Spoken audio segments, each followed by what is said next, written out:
Title card. Up next, Ames City Council. Mayor, City Manager, and Ames City Council sitting at curved dais. Well, good evening. Call the regular meeting of the Ames City Council for Tuesday, March 24th to order. And we will get right into business on consent. Staff has asked that we pull item number 8. The applicant is not ready to proceed as of yet, and I would like to pull item 36. Anything else that council wants to pull tonight? Hearing none, entertain motion to approve consent less item 8 and 36. Second. Thank you. Roll call. Betcher, Aye. Junk, Aye. Corriere, Aye. Rollins, Aye. Beatty Hanson, Aye. Barton. Aye. All right, item 36. Mark, would you please, I have a question for you if you would. Planning and Housing Director Kelly Diekman and City Attorney Mark Lambert approach the staff table.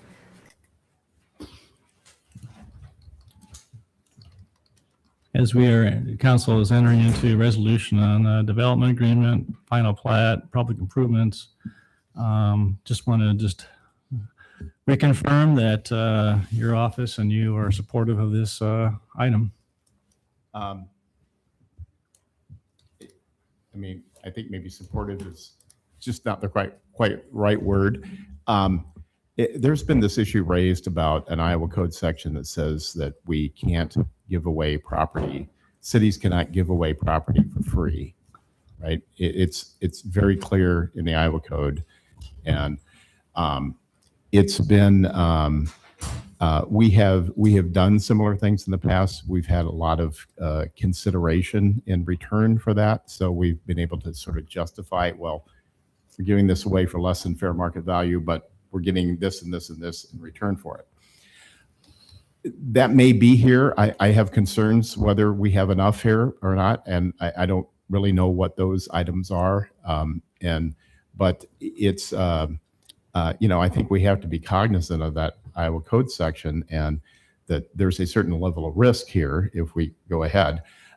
Honestly, the courts, there's a constitutional provision in Iowa that says the cities cannot give money away. That's separate from the Iowa code section that says we can't give real property away. The constitutional provision, the Iowa Supreme Court has said we can give money to for economic development purposes, and it doesn't violate the Constitution. Okay. Other purposes, we can't just give money. We have to contract for services, which we do. We can't just give money like, hey, you're a good organization, we're going to give you money to support you. Can't do that, right? We buy services from them. So we can give money for economic development purposes. That's clear in Iowa law. So what we could have done in this situation is we could have just given money to Keystone, and then they could have turned around and used that money to buy the property from us. But we didn't do that. We're looking at just basically transferring ownership of the property to them. I have concerns about that. I don't know if we were to get sued over it, if we would win. Okay, so there's a certain amount of risk there. You may decide that the risk is worth it and you really want to do this and you want to go ahead. Okay, so I just feel an obligation to sort of just tell you about that risk and my concern about it. But I'm not really making a recommendation here that we move ahead or not move ahead. I'm just saying there is a certain amount of risk. Kelly may have some thoughts on what the benefits are that we're getting out of this, and maybe there's enough to justify it. I'm just trying to think, like, if the court is looking at this and saying, okay, we have a code section that says the city can't transfer property for free, can't give it away. The city has given it away. What makes this valid then? Right? We would sort of have the burden of proving why this was a valid property transfer. So that's my concern. Okay.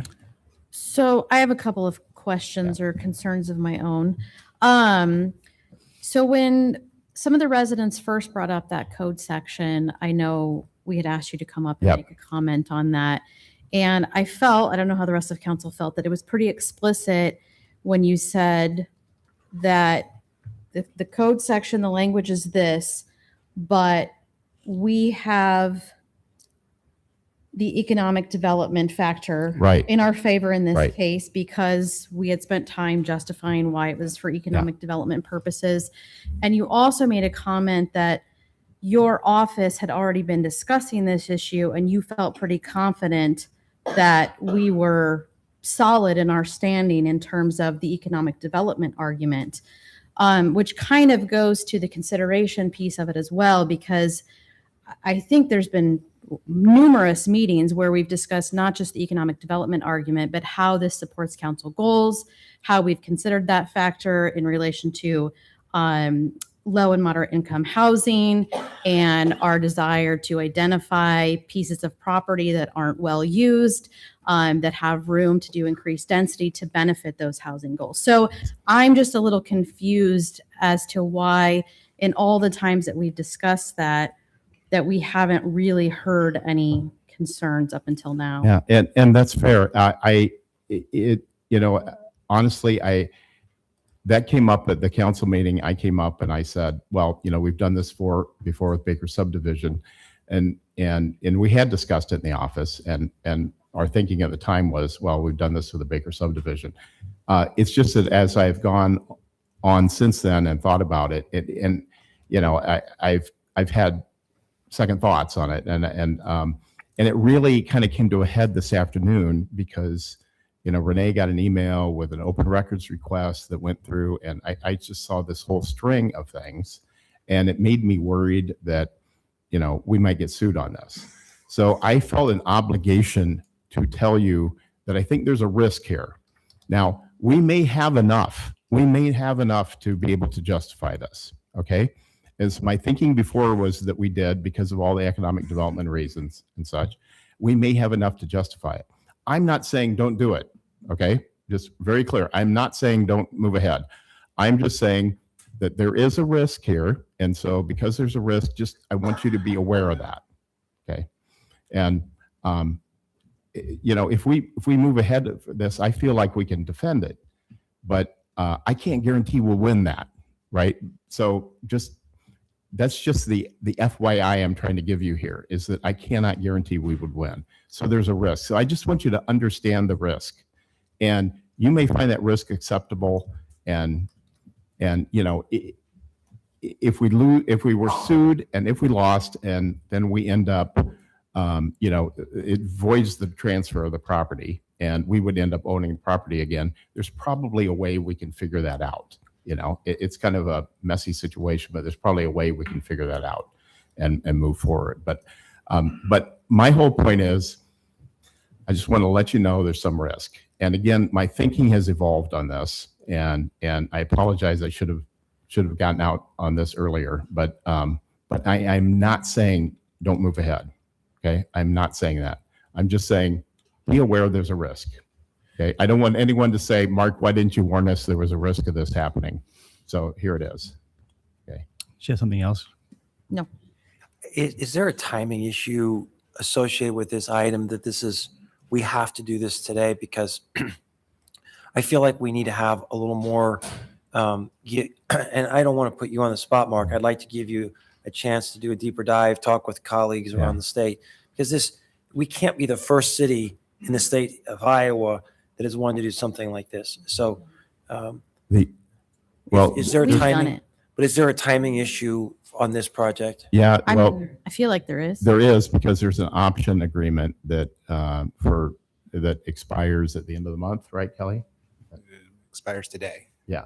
Okay. Yeah, and I guess I've always believed this to be an economic development It is. idea too. Like that's why is. they're applying for the housing tax Workforce housing, credits, yeah. Right. So, can I just clarify on the timing issue? So the way we wrote an alternative to that, for some reason you didn't like the development agreement, wanted added terms.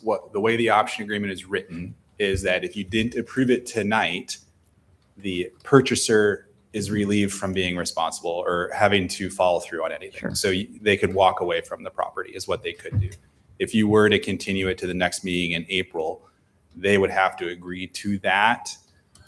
for the option agreement to survive all the way till April 14th. If they didn't want to participate anymore and walk away, they could do that. If they didn't want to accept the terms that were put forward by the city tonight, if you change them, they could walk away. That's the limit there. They have an interest of starting as soon as possible with construction this spring, but it's really the fact that you have an agreement that says it needs to be executed tonight for both parties to be consistent with that agreement. But agreements are modified all the time. And so is the developer here? I mean, I've not seen them. They're not aware of any conversation of this matter. It's unusual for us to be in a situation where we're having to make sort of a decision on the fly of this importance. I'm wondering if there's the interest in council to pause this issue, come back to it later, and give Kelly the opportunity to visit with the developer to see if they'd be interested in just modifying the option for a month to give us a chance to make sure that we're on all fours on this. I don't know what new information we're going to gather. Well, not factual questions, the legal questions. So, I mean, Mark, I guess the question is to you, if you had more time, would that benefit your ability to research this and provide us with sound counsel? It would, but honestly, I'm not asking for that. All I wanted to do was I felt the responsibility to say to you that there is a risk here. Okay. But that's And- unacceptable for me. Yeah. I mean, because there's a risk for everything. Right. We need a greater level of description. We can be sued for anything, anytime. The question is, what are the strengths and weaknesses of such a claim under Iowa law? And so, the last thing I'm going to do is pressure you to answer a question you're not ready to answer. But would you want more time to research that? I will tell you, there's not a lot of case law on this, Tim, on this kind of a question. So I mean, there have been some, property transfers that have been voided by the courts because, a city had just given property away. But there's a couple of those. There's just not a lot of case law on this. Okay. Is there any other questions from Mark? Well, there is. Okay, go ahead. If we're going to do this under economic development, and this is under Chapter 15A Yes. of the Iowa Code, are there things that we need to set out in a council meeting that creates the factual foundation that if we were to be sued, in other words, do we need to reach some kind of statement as a council that says we are doing this for these reasons? Yeah. I think if you go ahead and you approve this, it's defensible based upon the discussions that have already happened. I can't guarantee we would win. Okay. So that's what I'm trying to tell you. I think it's defensible. I think we have a good argument. I just, and sometimes you have to go with, well, I think we have a good argument, and so we're going to do it. But I'm trying Yeah. to buttress our argument, and I'm looking to you to give us counsel on this. Are there things that you would want us as a council to say we are doing this for these reasons, so that we have a greater likelihood of success if we're challenged? I think it's already been made clear that you're doing it for economic development purposes. And that is the key thing. Okay. Okay. Thanks. So, yeah. So maybe just to kind of restate, this isn't the first time any of us have seen it, right? And we went through many of these Right. steps. This is the last step in a 11-month journey. So we held a public hearing as required by Iowa Code in May of 2025 on the disposition of the property. That was a published notice. It was a noticed meeting. City Council adopted a resolution as required by law to accept an offer to purchase the property for $1 with an option agreement subject to the conditions being met, which is that they would build certain types of housing and secure funds for affordable housing. So we had that hearing 11 months ago.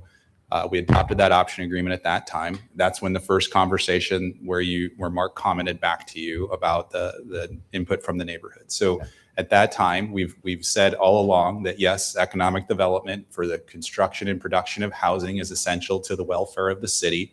And that was within our public purpose and our public powers to support that. And that was the concept of why, which I think is very important here, that we created an RFP in 2004 to allow for anybody to bid on the property to establish fair market value. No one bid on the property. So it's not that we had offers to do something at a greater amount of money and we accepted less. So we had no offers. We got a proposal roughly 9 months after the RFP was not successful, which is the one that we accepted, and said that we would move forward if you gave us the value of the property at $1 to do workforce housing. So to me, we have gone through an appropriate process of looking for fair market value offers. We got none. We accepted an offer, had a hearing, noticed it, notified the neighborhood, and have gone through all of these steps. So it's not like tonight we're starting something new. We're just refreshing our memories on everything we have done to get to tonight. And that's why I would agree with Mark is hopefully the record reflects all of that from the last almost 2 years. But that is why I want to restate all of that. And Tim, I would just agree with Kelly. I think the record is there. You've made that at many council meetings. Okay. What I was trying to do here, and I apologize. I'm not trying to derail this. I'm not saying don't do it. I am saying there's a certain amount of risk here. I just want you to be aware of that. Okay. That's really it. That's my bottom line. So and like you said, Tim, there's risk in everything in life. Anytime you take action, there's risk. Any other questions, Tim, that you wanted? No, this has been very helpful. Thank you both. Any other questions? No. Entertain a motion, Move alternative one. which is just for clarification for the audience. To approve the development agreement and final plat and accept the public improvements agreement. Thank you. Is there a second? Second. Okay, roll call. Junk. Aye. Corriere. Aye. Rollins. Aye. Beatty Hansen. Aye. Garten. Aye. Fetcher. Aye. Thank you. All right, move on to public forum. This is time we set aside for comments from the public on topics of city business other than those listed on the agenda. We ask people to limit their comments to 3 minutes or less. I have one person who is signed up for public forum. There are other people interested in talking about other items, but Jerry, do you want to go ahead and address council? And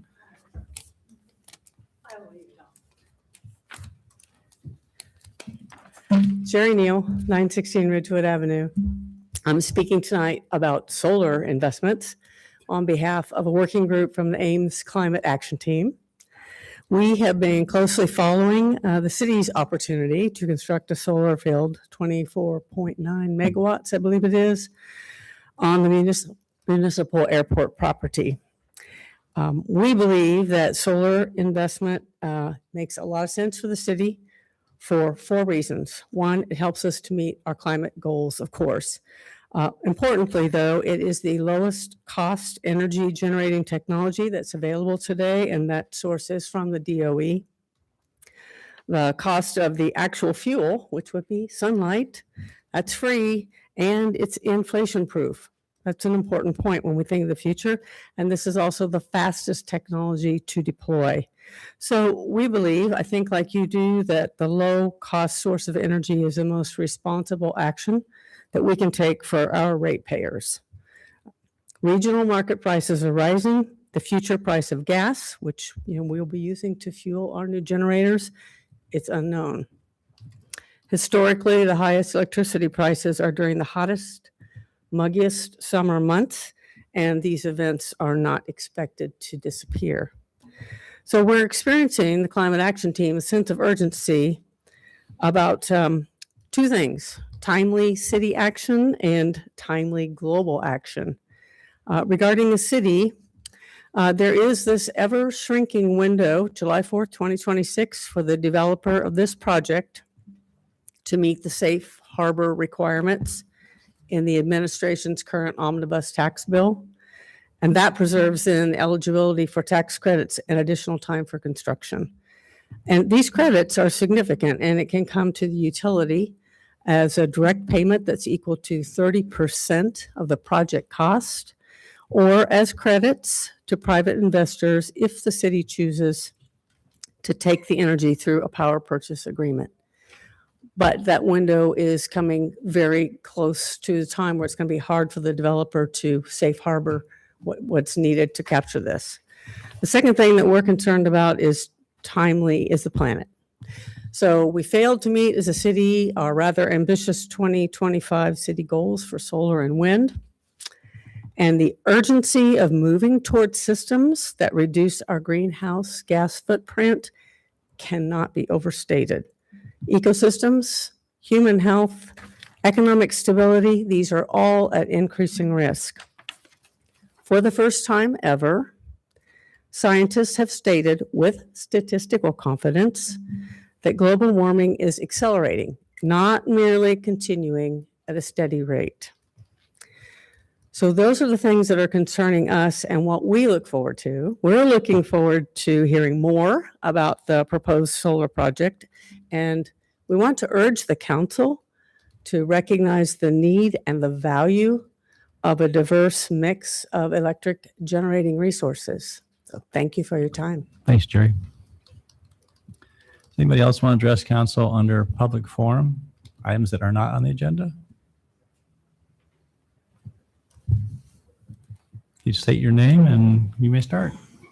Hello, I'm Nate Kuhn. I'm a resident of Ames at 4116 Quebec Street, but tonight I'm presenting as the vice chair of the Ames Area Economic Alliance Young Professionals Organization. So a couple weeks ago, our organization submitted a letter of support to the City Council for the Link project in the Ames Event Center.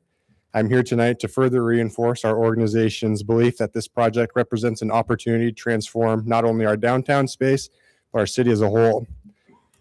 Area YP's mission is to be transformative leaders, enhancing the quality of life through a community focused on leadership, growth, philanthropy, and social engagement. We strive to promote the businesses, attractions, and events that make Central Iowa communities a great place to live, work, and play. It is for this reason that the Link and the Ames Event Center are such a necessary development for our community. Their purpose directly aligns with our mission of promoting businesses, attractions, and events. The community vision statement says that Ames is a forward-thinking community committed to fostering creativity and innovation. The Link and the Ames Event Center give us an opportunity to be forward-thinking. Area YP is uniquely positioned to understand the needs and priorities of young professionals in our community. The proposed mixed-use development directly addresses several key livability factors, including expanded amenities, diverse retail options, and the potential for significant economic growth. These improvements support a higher quality of life for our members and the broader young workforce Ames seeks to attract and retain. Ames is strategically located in central Iowa along the corridors of Highway 30 and Interstate 35, making it an ideal location for individuals, businesses, events, conferences, and conventions. Amenities and attractions and retail options further influences people's decisions on where they choose to live or host an event. People love to attend events in vibrant areas where there's a variety of things to do, including shopping, dining, etc. Our young professionals want restaurants, shopping, apartments, green spaces, and the Link provides those. They want it to be centrally located in a vibrant downtown area like so many of our surrounding communities. All of these can have a substantial economic impact on our community. Continuing with the Ames promise, it reads, Ames's position as an intelligent, progressive community creates a city and a region where everyone has opportunities to discover and thrive. The development provides valuable resources and contributes to the continued growth of downtown Ames, allowing current business owners to thrive. New jobs in hospitality and retail create greater opportunities for employment, allowing residents to thrive. Revitalization and enhancing downtown Ames attracts talents, supports innovations, and provides a central gathering space for future generations to thrive. These combined efforts will ultimately grow the local economy and increase Ames's appeal for businesses, families, students, and young professionals alike. It signals to current and future residents that Ames is investing in its next generation. It fills a gap in our community offerings by addressing some of our biggest opportunities for improvements and helps shape Ames into a vibrant community that we're proud to call home. For these reasons and many others, Area YP is proud to support economic development in the City of Ames, including the Link project and the Ames Event Center. Thank you. Thank you. Anybody else? All right, we'll close public forum and move on to item number 37, staff report on tree removal at 624 Duff Avenue. Anita, Anita, did you want to? Go ahead, Anita. Yeah, sorry. Yes, I have had the opportunity to speak with the family, and they've asked if we might pause this one for a future agenda. So I am making that motion. Motion to table it to a future agenda. Yes. Okay, is there a second? Second. Okay, those in favor of the motion, please say aye. Aye. Aye. Any opposed?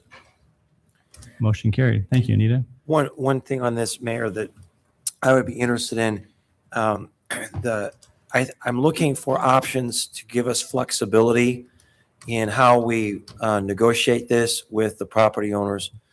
And I would be interested if maybe the city attorney could give us options for either a special assessment or a mortgage to help secure an obligation going forward.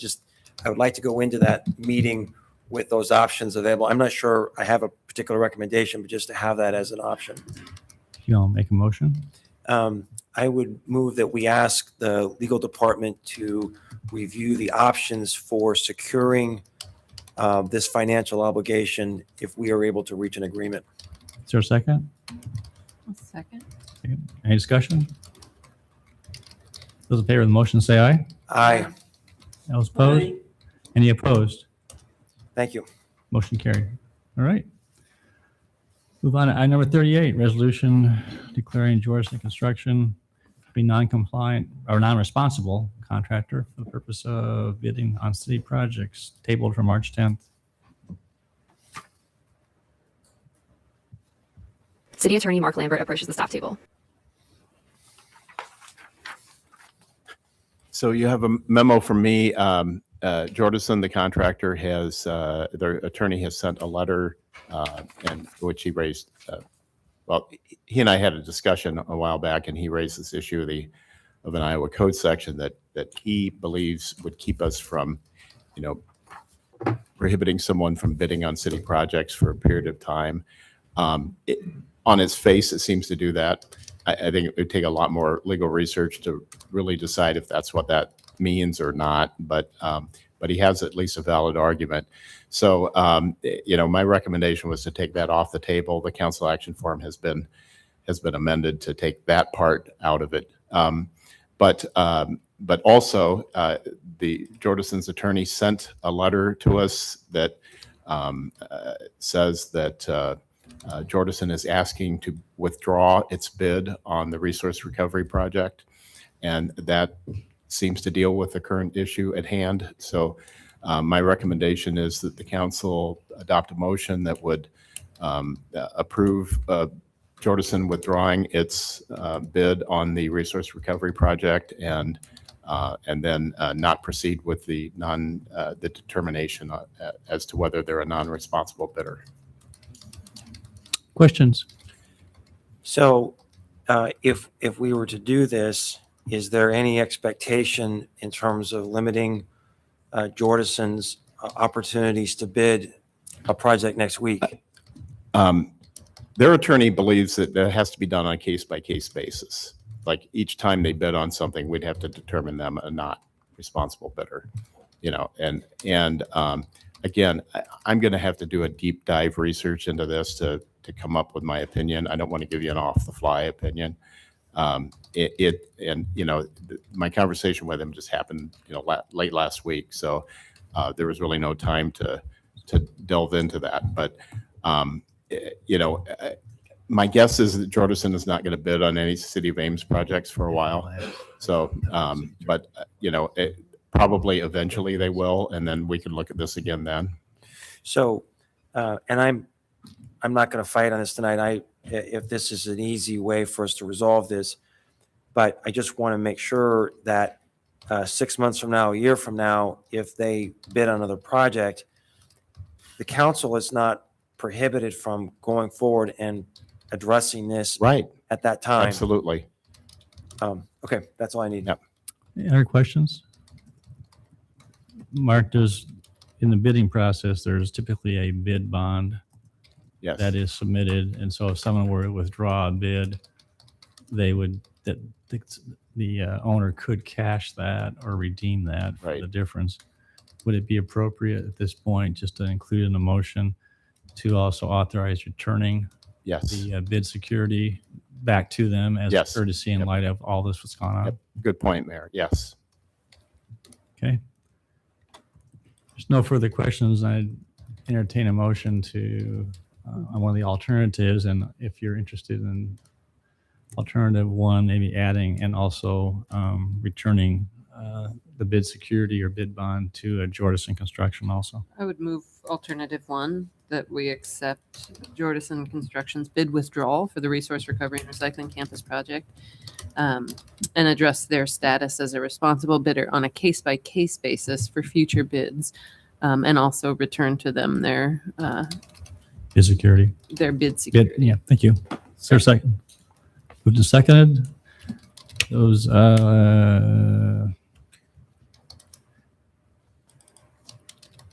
roll call on this one, or motion, or just a voice vote? I think we ought to do a roll call. Okay, just to roll be call, safe. please. Yeah. Corriere, Aye. Rollins, Aye. Beatty Hansen, Aye. Garten, Aye. Betcher, Aye. Junk. Aye. Thank you. All right, Council, I know there's a number of people here that are here regarding the Ironwood Estates. I would like to, I'm going to go ahead and move item number 42, which is staff report on Ironwood Estates request for woodlot restoration of Iowa DOT property up on the agenda, and then we'll let others just slide down just out of respect for those that are in the audience, because some of these items may take a little longer to discuss. So we'll move on to item 42. Parks and Recreation Director Keith Abraham and Director of Electric Donald Com approach the staff table. Good evening, Mayor and City Council. With it, I think this is item 40. 40. I just want to make sure that we're working on 40 and not 42. So, Okay, so which is full disclosure, I have an older agenda that was printed, so we are talking about the staff report in Ironwood Estates, whatever the number is. No, that's good. I just wanted to Yes, to thank make you. sure. I should have So double checked that. yeah, so with the staff port, a lot of information, with it. And what I'm going to do first, and we have, kind of given a little history, but what I'm going to do first is have Don just kind of go through how did we get to where we are with the transmission line, with the removal of trees and things of that sort. And then I'll come back and talk about the options. All right, good evening. So what we're talking about here is Ames Electric Department has a multi-year plan on rebuilding a lot of our 69,000 volt transmission system. The first project that we started working on was the Vet Med to Mortensen line. So there's a Mortensen substation, and the line goes basically, it kind of hugs Highway 30 along and on DOT right-of-way. And a section of this line happens to go by the Ironwood homeowners group that's up there. The where we're building the line, so this line was put in the 70s, so it's a little bit old and does need to be replaced. Our typical process then is Keith called them trees. I'd more call them scrub and brush. And Keith may even, do you have a picture of that, what it looked like? If not, we'll keep going. And so typically our process is it's not trees, but it's more scrub and brush. And so what we do is we go in there, clear the right of way so that we can get our trucks in there to basically rebuild the line. So this is actually a picture after that right of way has been cleared. Now, the trees that you're looking at in the first picture was basically that's the right of way going east, and then with trees looking down onto Highway 30. There's actually a fence there. The contractor is not completely done. They need to go in and do some final cleanup there. But the intentions are, or that the goal is we clear the brush out of there so that they can rebuild the line. The contractor finished this project from the construction standpoint in early January. They're going to still come back and clean it. Typically, then our process would be, because we're actually cleaning out brush and things that shouldn't be there, we would typically seed this with grass seed and let it come back, but not with all that scrub and stuff like that there. When we finished that, we did get a call from the homeowners association asking if we could meet and talk about what is the post effect of this, are we planting trees and that type of stuff. And I've had one discussion with the homeowners association where they said maybe there's an opportunity, and I know several letters then have been sent to council. Council at the last meeting referred it back to staff. Electric not being very good at planting things and keeping things alive, engaged Keith and Parks and Rec to assist us with this. So that information then was sent to us. Collectively, then we created a council action form or a response to the letters, and that's what is before you tonight. So that's kind of a background. Did I miss anything? No, you did good. And I do have, just so people, know the map up there kind of shows, the area. So again, this is where the line that Don was talking about is in the Iowa DOT right of way. There is, you can faintly see where the homeowners association, where their property line is.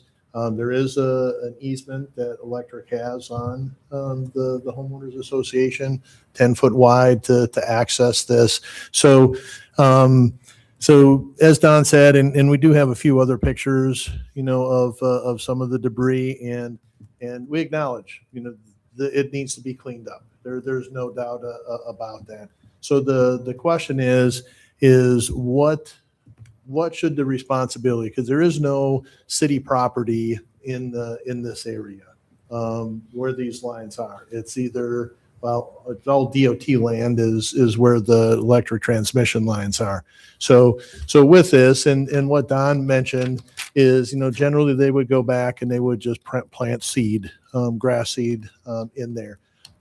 We did cite a couple of situations in the staff report in regards to up at the Staying substation. There were trees removed, and there was a homeowner that had some concerns about looking at the substation. So electric did plant some trees, but it was on city property. It wasn't on private property. And generally, we do not go onto the private property and do improvements. I can't think of anything that we have done with Parks and Recreation, except for maybe if we have an easement for an area. So the other one that I want to talk about is not electric lines, but it is in Munn Woods, where we did the sanitary sewer project, or Public Works did the sanitary sewer project a few years ago. There we did go in and we did have to clean out a number of trees to create access so we could get to the sanitary sewer. When that project was done, again, we did not go back in and plant trees in those areas. We kept it open. We put down some crushed rock. We put down some wood chips, things of that sort. And now we occasionally, what we'll do is when needed, we'll go in with our forestry mower and we'll go across those trails to keep them open. So if we do need to go back in, we have access. Another area is in East River Valley. We have the transmission line, going through there, and those transmission lines, and we keep that again clear of trees. We just did for the raw water line with the new well stations, up north of East River Valley. There too, we had to clear out trees. We put in a new raw water line, and with that one, we did not plant trees back over in that area, again, for access. So just to give you some history of how we do things when we're working with utilities. So there are, some other pictures here that we have, and you can kind of see, with it. So what we looked at is, with the grant, the DOT DNR fund grant, could be up to $100,000. If we do that, it's on for DOT property. If we do something, and there's no guarantee that we get that money, we'd have to apply. And then there's another permit application that we would have to submit as well. And only municipalities can apply for this grant money. So we would have to do it. We couldn't say to the homeowners association, you just go ahead and do that. So with it, funding would cover the cost of the plants, the installation, and so on. And if we did go for this grant money, the city would have to do the application for the grant. But what we would do is we would contract the work out. If we did something, we have a city forester, Gabby, we would have her put together the plan.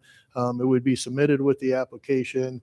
But then if we get the grant funds, then what we would do is we would take that plan, put it out for bid, and have a contractor come in and do that work. So that is, and as you see the options 3 and 4 kind of tie in those grant funds. So the thing with the grant though is once you do it, we're talking probably 90 days before we would get an answer. Take us some time to put the application together. Probably the earliest that we would be able to do any planting if we received funds would be fall, which would probably be a good time to do the planting. So with it, we also would need to maintain that area, from this point moving forward. That's part of the grant application and the funds. So we did go through and had some conversation in regards to pros and cons. One thing with any of these options, 3 or 4, there's obviously some staff time associated with the application, management, reporting, all those types of things. So really what we did is we came up with 4 options. Option one would be, take no further action. And with it, we should say is that no matter what council decides, we will go in and we'll get things cleaned up. We'll get all that stuff cleaned up and taken care of. So this one would be take no further action. The phrase that Don used is, scrub stuff, trees and bushes and things of that sort. A lot of times that happens, and this is indicative in this area. It was probably all volunteer germination. It wasn't something that somebody went in and planted that stuff. All right, it did provide the screening. So after a couple of years, if we just go in there, do nothing, we clean everything up, just let it go. City forester said in a couple of years, so you have the stuff in the seed bank, you have other trees and material around there, stuff will start coming back up, and we'll wind up with about the same thing. Now we do feel that we should, to keep it open, we may have to go in there every couple of years just to keep the lines open, and maybe with a forestry mower or brush mower or something to keep the woodies, the young trees out of that area. The space that's here probably take no more than a half a day to go in there with that forestry mower once every 2 years to take care of that.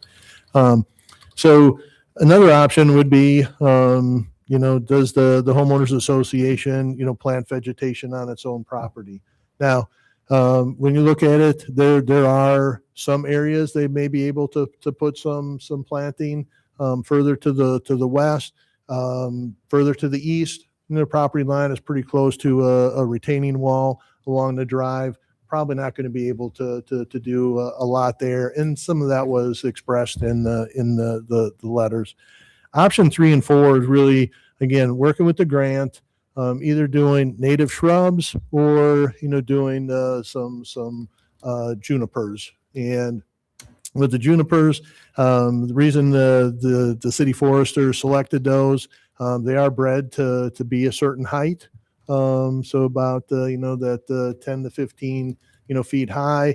They are columnar, so if we space them correctly when they grow, we'll provide that screening. I know one of the options that Luke Rand mentioned is going with a lot of like white pine, jack pine, eastern red cedar. The reason the city forester did not select those, one, They can grow as high as or as tall as 70 feet and could wind up, causing some problems. The other thing is as they grow, they don't provide as much screening as well. That's why she selected the junipers. So with it, so that's really option 3 and 4. If council thinks that there is no responsibility of the city in this case, except for keeping it open for the electric lines, then option 1 or 2 would be what you would select. If you think there is some responsibility, then option 3 or 4, and staff would suggest that we do some grant, do the application for the grant fund. So we don't have to use city funds for this project. But again, that comes with some things that we mentioned. Now, with all of these things, whether we do shrubs or whether we do the columnar junipers, we would really want to do that as far south as we could. So any of that stuff would not interfere with any maintenance that would need to happen in the future to the electric lines. So any questions that anybody has? Thank you. Questions? So logistically, I've been trying to look at this on the map and looking at these photos. It appears that we would either have to have the trees in that small strip of land on the HOA property, or it has to be a line considerably south so that there is the ability to get in to the power lines if necessary. Correct. That's the way we're looking at this. Yep. So with the height of the plantings, if we are looking at either of those options, is there a difference in the height that plantings could be and still stay out of the power lines? When you say Or so something other than shrubs or the junipers? well, I'm just in the pictures. It's not clear to me. It looks Yeah. to me like the power lines could be more involved closer to the property than further south. I think that's factual. Yeah. Okay, so it seemed like we would be looking at the lower option if we were trying to figure out a way to be planting on the HOA property than if we were planting further south. Is that?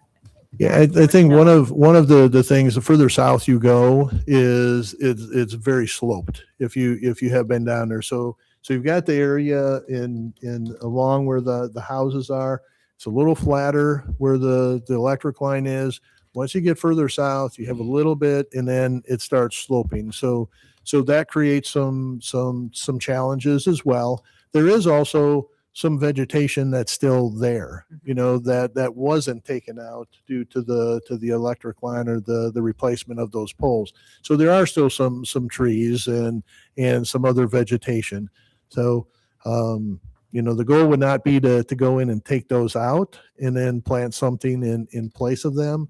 So it would be trying to do something again as far south as we could. If we could keep it up on the flat stuff and keep it lower so it doesn't interfere with the electric lines, that would be our thought, and go with something that 10 to 15 feet high.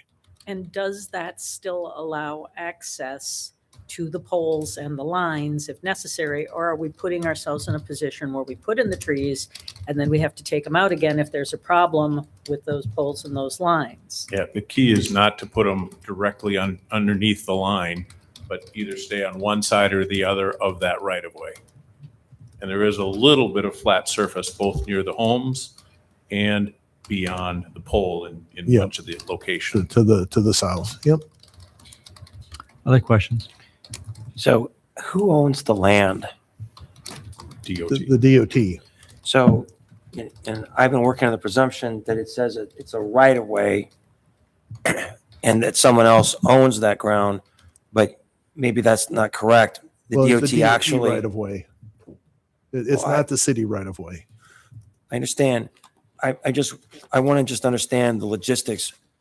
Normally we think about a right of way someone has a right to use someone else's property. And so is this land owned by the state of Iowa? It's my understanding, Yes. yes. It's Okay. DOT land with which we have an easement, a right of way to be able to use that land for our. Okay, and I appreciate that. That clarifies that. And so are there any limitations on what we do based on the easement? I just want to make sure that within the easement itself, we've reviewed that. Are there any kind of limitations that we have? Maybe clarify, Don, we really don't have It's an not easement. an easement. We're using the right of way. We have a right of way. It's not an easement. I apologize for that. So there's a 10-foot easement on the homeowners association property. Right. To access, to get to the DOT right of way. We don't have an easement with the right of way. We just have the ability to put the electric lines in that DOT right of way. Is there an agreement that exists? No. We'd have to check with the DOT, obviously, to get permission to plant trees, I would think. If you're talking about within the right of way. I just want to make sure as we're discussing these things that we're operating within the allowable parameters of that easement. So I just want to make sure someone has looked at that because it's not in the staff report. Yeah. And again, it's not an easement. Just we have the ability to put electric lines in the DOT right of way. Okay. And I'm a little nervous that this could somehow be a precedent. I can't think of other situations where it would be. Oftentimes when we put in these kind of power lines, we're paying the property owner for the opportunity to put in these lines. And sometimes it's quite substantial. Did we pay anything for the opportunity to put these power lines in? It's my understanding that back in the 70s, no, we did not pay anyone to put the lines where they're at. So, I mean, this is nice in that the cost of this infrastructure was nominal for the city at whatever point. And so I'm just trying to balance out ongoing costs. And so this grant, if I'm reading this correctly, could be used for not just the installation of the trees or the shrubs, but it would also provide for maintenance on an ongoing basis. For 1 year after installation. Okay. And Keith, you're sort of our expert here. How long do you think that maintenance of these trees, watering and things would be needed in order for them to be established? Generally, if we're putting trees in the city right of way, throughout the community, we try to water probably for 2 years. But there are some differences. What type of year it was? Was it dry? Was it wet?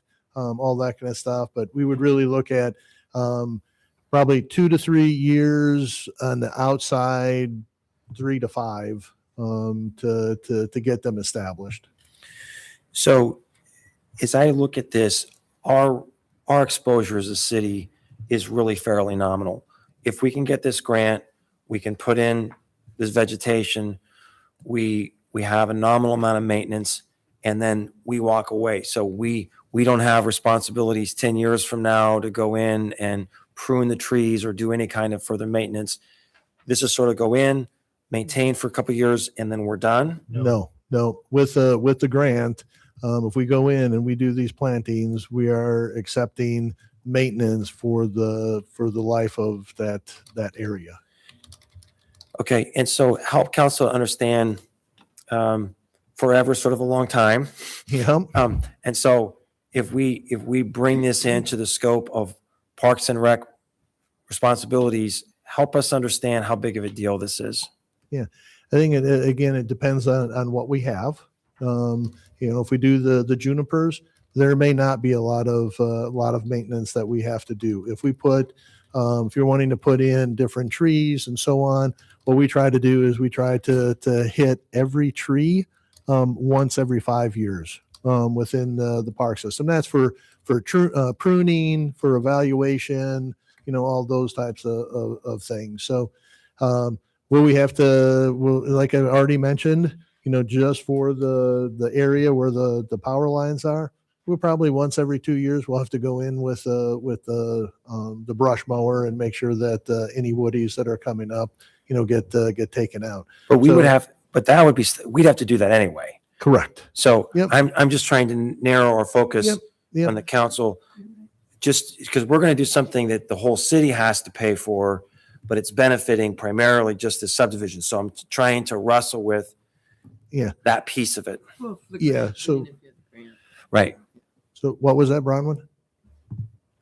Well, I was saying if we went for the grant, it's not like the rest of the residents are paying. But they will going forward on the maintenance. Oh, on the maintenance. Right. yeah, yeah. But, Yep. but we would have to go in there anyway every couple of years. So so there's maintenance that we'd have to do to Yeah. maintain the easement area, Yeah. but then there's maintenance on the trees. Right. Yep. Yeah. Okay, It's thanks. Maintenance on the trees for the whole area. We'd have to send someone. For whatever we plant, that's what we would be responsible for. Okay. Okay, any other questions? All right, I'm going to open up public comment. We have at least 4 individuals who have indicated interest in addressing council. I'll call your name and ask if you can limit your comments to 3 minutes, if you would. I'll start with Sherry Johnson. You come to the podium and you may start.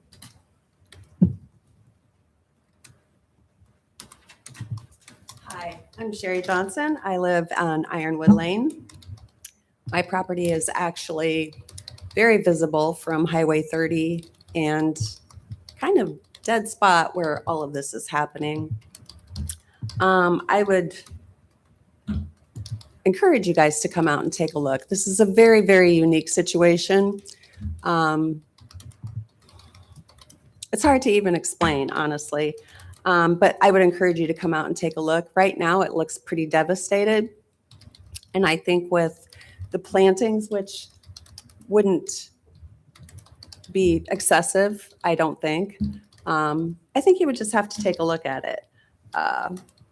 What has happened with the pole replacement, I just don't think it's something that the City of Ames really wants to have be reflected.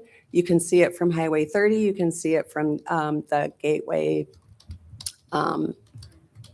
hotel area. You can see it from the hills. What's the hills? Green Hills. Yeah, you can see it from Green Hills. We have people park there for Iowa State games. We have a lot of Ragbri people. Of course, Ragbri doesn't come through all that often, but you know, those Ragbri guys, they talk a lot. It's a private area, but yet it's very, very social. I guess we're only asking for the same accountability from the city, from the DOT. We're not really sure where the responsibility lies with all of this. We know it's not our property, but we are very proud of our community up there. So we kind of think of it as our property, even though it's not. Anyway, I'm babbling, but I would just encourage you to come up and take a look at it. And I think you would see that investing their time with these trees or shrubs or low growing anything would really improve a lot for the city. Thanks. Mayor, if we could, it'd be nice for the people, ma'am, if you just for a second, if you have a specific proposal, an option that you would be recommending, that'd be helpful for us to know. Really? Is there one of those that, because I'm not going to go out to the property night. So, Right. but is there an Well- option that you would recommend for council? It's just be good for us to hear. If you don't, that's okay. Yeah, we would really like to have the grant. We So- would really like to have the grant. We would like to have some vegetation there to protect us from the noise, Okay. So option to add for 3 the, or 4. for the beauty. Yeah. Okay. I just think it would enhance the entire community. And with what they're doing at Jack Trice right now with Sci-Town, I mean, you're going to have a lot of traffic on 30 there. If you drive by there right now, honestly, it really does look like a tornado came through. I know you say you're going to clean it up, but sometimes one person's cleanup isn't exactly another person's cleanup.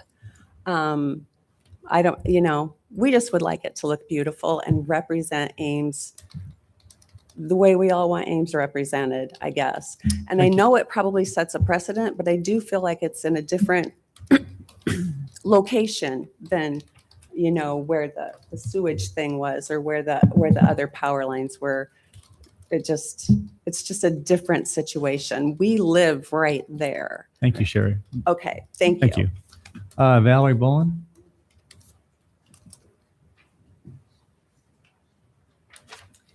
Well, I just became the president of this association about 2 months ago. But this committee, we have about 8 people here from Ironwood Estates. And first of all, I want to just thank you because we have been very persistent with emails and calls, especially Jerry. He's very persistent, Jerry Goldsmith. And it kind of reminds me of in the Bible, there's a story about the persistent widow, and she kept going to her judge time after time after time, and the judge just kind of ignored her until finally he was so tired of her, he gave her what she wanted. And so I was thinking about our committee and our community there, about persistence. It's the firm, continued effort to achieve a goal or maintain a course of action despite obstacles, oppositions, or discouragement. And it represents endurance and determination, such as facing challenges without giving up. And we haven't been giving up. We got that first letter last fall, and we have been persistent in coming to the city to help us with this.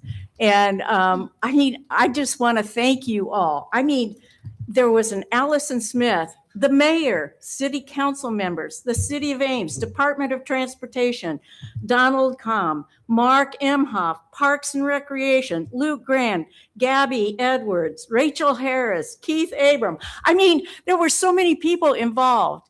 And so I just want to let the Department of Transportation know that we have a new road and we need a new sign called Ironwood Swing, because it comes off of Ironwood Court and it goes right to where those pictures were that they showed. And we also have a roundabout that you can address getting into. Valerie, I'm sorry. Place. We have a long agenda. Okay, here. I'm Could done. Could you just get to the point? And actually to Mr. Garton's question, do you have an option? 3 and 4. And you're welcome if you want any other comments, but I just yeah, sorry. appreciate you. No, that's okay. Thank you for being persistent. Celine Beggs Shoemaker. Celine, are you here? She signed up to. Okay. And the aforementioned Jerry Goldsmith. I got all my papers here. Very quickly, I know you guys are busy and you got a lot to do, so I'm not going to take much time. Just to go backwards just a minute. Number one, that picture. Just look at that little line of trees that's there that protects those homeowners. That back there, that's gone. So anyway, that frames the whole thing. You wonder why all the turmoil on this right now, but really, for me, it started a lot of years ago. We moved there in 2012. Woodlot was there, much denser than it was even when you guys took it out. It began to fail. The city would come in and do their pruning to get rid of those tall trees. Absolutely no cleanup after that. All the residue just dropped. And so it began to deteriorate. And so 2017 or 18, that kind of was a red flag for me. And I was president of the association at the time. And I made contact with DOT. And we ended up with, I think, with doesn't matter the name, the engineer, district engineer, and some staff out there to take a look at this. The proposal that we were presenting at that time was to say, take the south edge of that woodlot, let's put some conifers out there, get some height to them. And when they come up, now we have protection. You guys come in to clean it up. It doesn't bother us because we've already got our protection. When Ducksteiner and his group left that day, one of the staff people came up to me, said, well, at least you got funding. And then they directed that to another staff member and nothing ever happened. So here we are. If we would have got that accomplished at that time, that would have been a good thing. So then when this pops up, I'm still kind of thinking back here. So I'm thinking we got to get active here. So that's kind of where we're at. And so that's kind of what brings this to the front. I think, talking about the options, I think the do nothing option is kind of interesting because it's going to cost the city money up front. You got to clean that mess up. That could be part of the grant application, clean that mess up. So there's dollars in your pocket. Farmer. So you think about that, that thing is full of weed seeds, some good, some bad. So you're just going to let those all grow and then prune out the bad ones. That's not what we would do in a cornfield. We would keep it clean. And then, we would keep our cleans clean. And eventually, if you cultivate a corn or keep the weeds down a long time in a cornfield, you don't have any. So I think the same concept applies here. So if you approach it from that standpoint and say, okay, let's do a controlled planting, put underneath that, those power lines, what you need to do so they don't get into the power line. But then let's move on out further south. And we don't have a lot of room. It is tight, but let's get some conifers out there that can protect us. And, one of the things I kind of jotted down, I think it was commented about, well, do you do a benefit for a small number of homeowners? So what we're really asking for is to restore that benefit. That benefit was there. It's not there anymore. So let's restore that in an orderly manner. So that's kind of my pitch there. I think going down here on the pros, you got a couple of there. The grant could provide non-city funding source. And I think that's the point. You save the money up front on not letting the grant clean up the area. And then you're going to spend some of that money on maintenance afterwards. But you should, in that process, the desirable plants now will crowd out the undesirable plants. So I think in the end, you've really accomplished quite a little. Thank you. Jerry, you're at 4 minutes. Could you draw your comments to a close?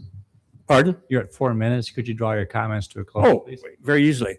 I think it's a no-brainer. You got an opportunity. You'll never have that area clean again. Never.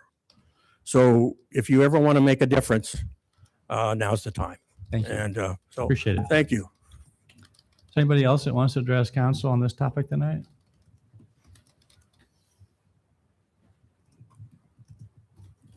Hi, I'm Marilyn Devick. I live at 2102 Ironwood Lane, which is that far right on the picture there. And our deck faces all this area. And I guess my concern, I sent you guys an email and everything. I guess the thing that I would like to point out to you is that the option 3 is native plants and shrubs. And it also, the proposal says it's the trees are only 10 to 15 feet high, which to me cover, that's below the electric lines. And I just feel like that would be the best choice.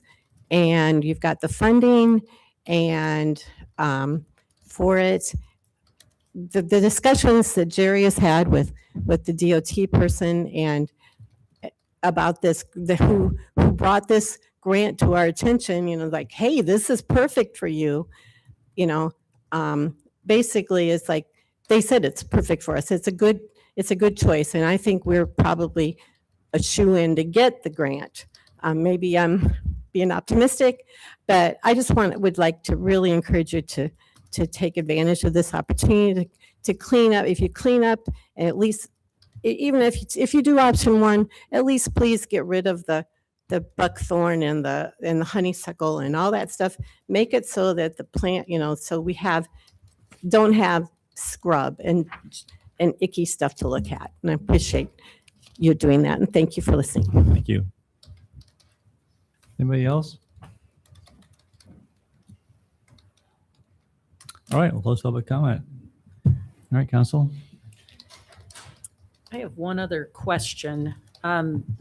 We've heard support for 3 or 4 for options. And I'm wondering if you have any thoughts, Keith, about the difference in maintenance between the two and whether one or the other is ultimately going to be better for a long-term maintenance plan. I think between that and listening to the people who just spoke and, you know, the screening and everything, I think option 4 may be the better choice. I think the junipers will provide a nice look. It'll provide some screening, whether you're coming on Highway 30 or you're in the neighborhood. I think that will be a better look and most likely be less maintenance for us in the long run. I guess I would have one comment after hearing the input, and that is that I think if we're looking to not establish a precedent here, we have a location that is arguably a gateway location to the city that's highly visible, that has a grant opportunity available, and that also has not been maintained as well as it could be by us when we've gone in to do things there. And so that seems like a unique set of circumstances to me that would not necessarily establish a precedent for elsewhere in the city. Thank you. Is there any other questions or comments? Otherwise, I'd entertain a motion. Yeah, I mean, I know I speak for council. Thanks everyone for your persistence and very positive engagement with the staff and us. And so I'll move option 4. Second. Okay, those in favor of the motion, please say aye. Aye. Rachel and Anita, are you? Thank you. All right. Anyone opposed? Motion carried. Thank you. All right. Thank you. All right. Council, I think that numbers 39, 41, and 42. Let's just put those off and keep on going. We'll move on to planning and housing right now, and we'll circle back and pick up the city attorney description, precast panel staining, and park boundaries to a little later in the meeting. So I think there's people here for those topics also. So we'll go to item number 43, Dover Development to waive subdivision. 43? Is it, or is it? Is my I don't know. I'm just making sure. It's 43. Yeah, this one's 43 online too, okay. and our paper. All right. My apologies. I do know how to read numbers. But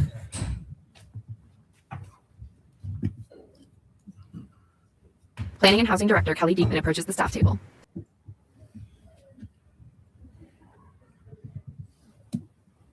So good night or good evening, council. So this item is something you don't normally see. We have a property that's in the process of being divided into 3 lots. You have 2 commercial lots and then 1 residential lot. Dover is the prospective purchaser of the residential lot to build an assisted living facility. You recently approved a master plan and rezoning to allow for them to pursue that option of an assisted living facility. As they've been applying for and working towards their special permit application to develop the property, they requested an additional driveway, or I should say a driveway onto GW Carver. When the 3 lots were created, Columbus was meant to be the local street as the point of access for all 3 of the lots. At this point, Dover would prefer to have a Columbus Street access point as well as a new access point on GW Carver, which is primarily meant to be their front door direct driveway into the center of their project where they would situate the building. So typically the city limits and restricts access to arterial streets. GW Carver is identified as a minor arterial for the city due to volume of cars and speed of travel. In this case, the subdivision code would restrict no new roadways or driveways unless they're an actual public street or a frontage road. But the request today is for the driveway based on essentially a waiver of that standard based on using spacing standards for access points under SUDAS. So in that situation, we have a subdivision code that is a little bit more dated in its approach, is trying to manage access for safety and convenience of the traveling public. SUDAS is an engineering standards manual that the city uses our Public Works Department applies, and it's used on a statewide basis. And it uses access management based on speed and roadway design to space out these intersections. So our staff, our Public Works staff, has reviewed the request. They believe that if council were to waive the standards, the new driveway could meet SUDOT spacing requirements, which is essentially the distance from the Columbus Street intersection. Now, there's one other caveat to that decision. One is whether we think it's a suitable and safe access point, which is what the waiver is based on. But what is unresolved, and we've discussed this in the report, is what are the full improvements of GW Carver going to constitute at the time of final approval of the project. So in staff's recommendation, we're suggesting that council could waive the limitation. Essentially, it's based on the fact that the site is so large that another local street could have been built, but it's not, that you could meet spacing requirements for safety. But the need for the actual roadway improvements in terms of widening are unknown at this time. There's an ongoing traffic study in relation to GW Carver and the Cameron School intersection. The applicant has been told if we were to do this, depending on the outcome of that traffic study, lane widening might need to extend further south all the way to the driveway for access to this site. The way this is set up is if you were to motion alternative 1, you're indicating support for the waiver.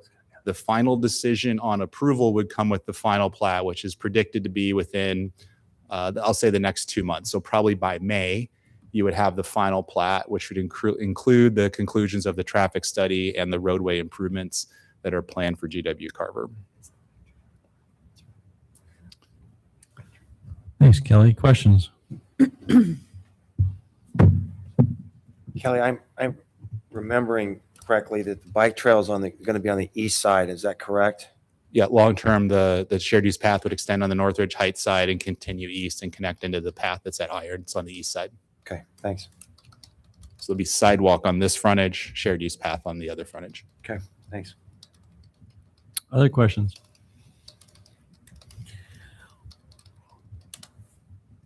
Can you talk about just a little bit about potential traffic implications on GW Carver? I think people are aware that just a lot of people are driving, back and forth, and if we enter or introduce another curb cut there, can you just talk about that, Kelly? I know there's some consideration of or trying to see if we're going to maybe do a roundabout, maybe, not for sure at the.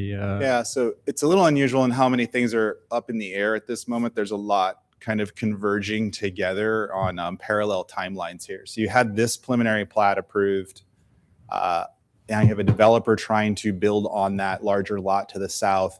But in the meantime, City Council has directed staff to evaluate and study an option for a roundabout at Cameron School Road and GW Carver in partnership with Story County. If that process is underway and selecting an engineer to do a preliminary design. If the City Council were to move forward with that process, the improvements on GW Carver are predicted to be different than if we defaulted back to a traffic signal system. When we originally approved this preliminary plat, it was assumed there'd be a 3-lane section with a traffic signal at Cameron School Road. That 3-lane section would carry all the way through any access point on GW Carver to ensure that you had protected left turns into the site. So what we don't have is that completed traffic study to say that if a roundabout was built, would the same 3-lane section requirement exist past Columbus all the way down to any additional access point for this driveway? It may or may not. If it was just a signal, it likely would require that lane extension because the speeds would be higher out here. If the roundabout is the selected alternative, it's likely the speeds would be lowered, which limits the need for certain turning movement protections on these types of roadways. And that's why tonight, if you do move forward, it's conditional on final approval of that plat to get the final results of the traffic study on how to configure the roadway. And can you comment on who would be responsible for improvements to GW Carver if there were a widening or turn lane, or I'm not talking about the roundabout. I'm talking about right at this particular junction. Right. So with the plat that created the lots, the developer inherited the obligation of making the frontage improvements necessary for access to the site. What the roundabout is kind of that intersection improvement that's a little bit off-site. So for staff, as we've considered this, if there was any improvement to GW Carver necessary to improve that proposed Dover driveway, it would be on the developer to make that improvement for the Dover driveway. And that would be based on the traffic study recommendation or staff, or how would that be? Yep. So once staff is able to see the final traffic study, then we would make our final recommendations on what the improvements need to be GW Carver. Either the council will be approving those with the final plat, or the zoning board of adjustment with the special use permit process would have to make those final decisions. In all likelihood, it's the city council with the final plat. Yeah, that's extremely helpful, Mayor. So I hadn't considered this at all on the roundabout. So it's a little awkward that we're moving forward with this without having definity on the roundabout. So so thank you for raising this, because it's really a different project if it's a roundabout. It could be. So I think for staff, at first we were concerned kind of like, what's the timing of all this? But we've concluded that whether it's a signalized intersection or a roundabout controlled intersection, the second driveway can exist. It's only a question of whether the developer is responsible for additional widening with that driveway. And I suppose the developer understands that that's baked into this outcome tonight. I believe they do. We've said that as staff in our DRC meetings, that if this was granted, you're responsible for the cost of improvements. We just don't know exactly what that improvement is. If they decide they don't want to bear that cost, they can still have their access off Columbus and develop the site. It would be their choice whether they wanted to pursue that driveway with the cost. Okay, great, thanks. Kelly, does SUDAS, when it's considering the distance between entry or access points, take into consideration whether those are controlled access points? I'm not going to say I have that memorized. My understanding is the speed is the controlling factor in terms of the turn lane kind of decision-making matrix, but I'm also not going to say I'm the civil engineer or the traffic engineer interpreting those tables. Yeah, my main concern is that there is a lot of traffic up there.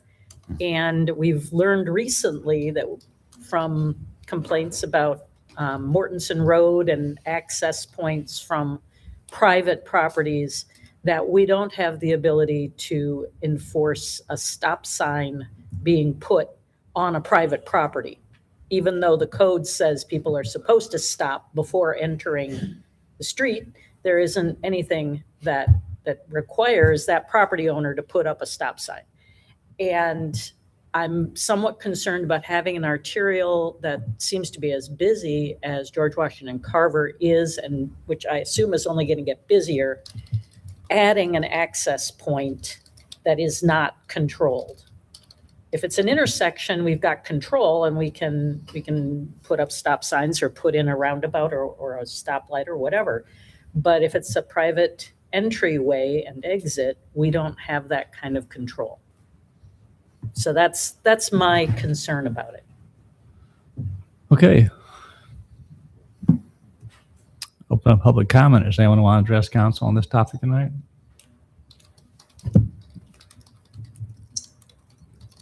Hello, can you guys hear me okay? Yes.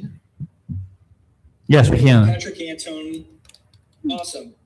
This is Patrick Antone with Dover Development. I apologize we can't be there in person, but we wanted to just kind of give some context here and address the access.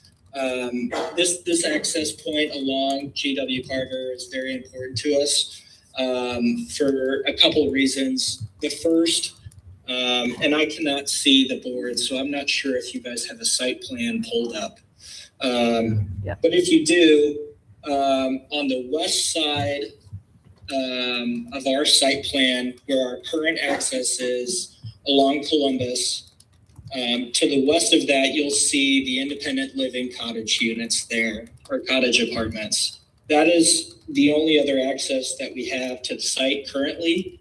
And those will be senior residents living in those units, kind of walking, using that to walk to and from the community building.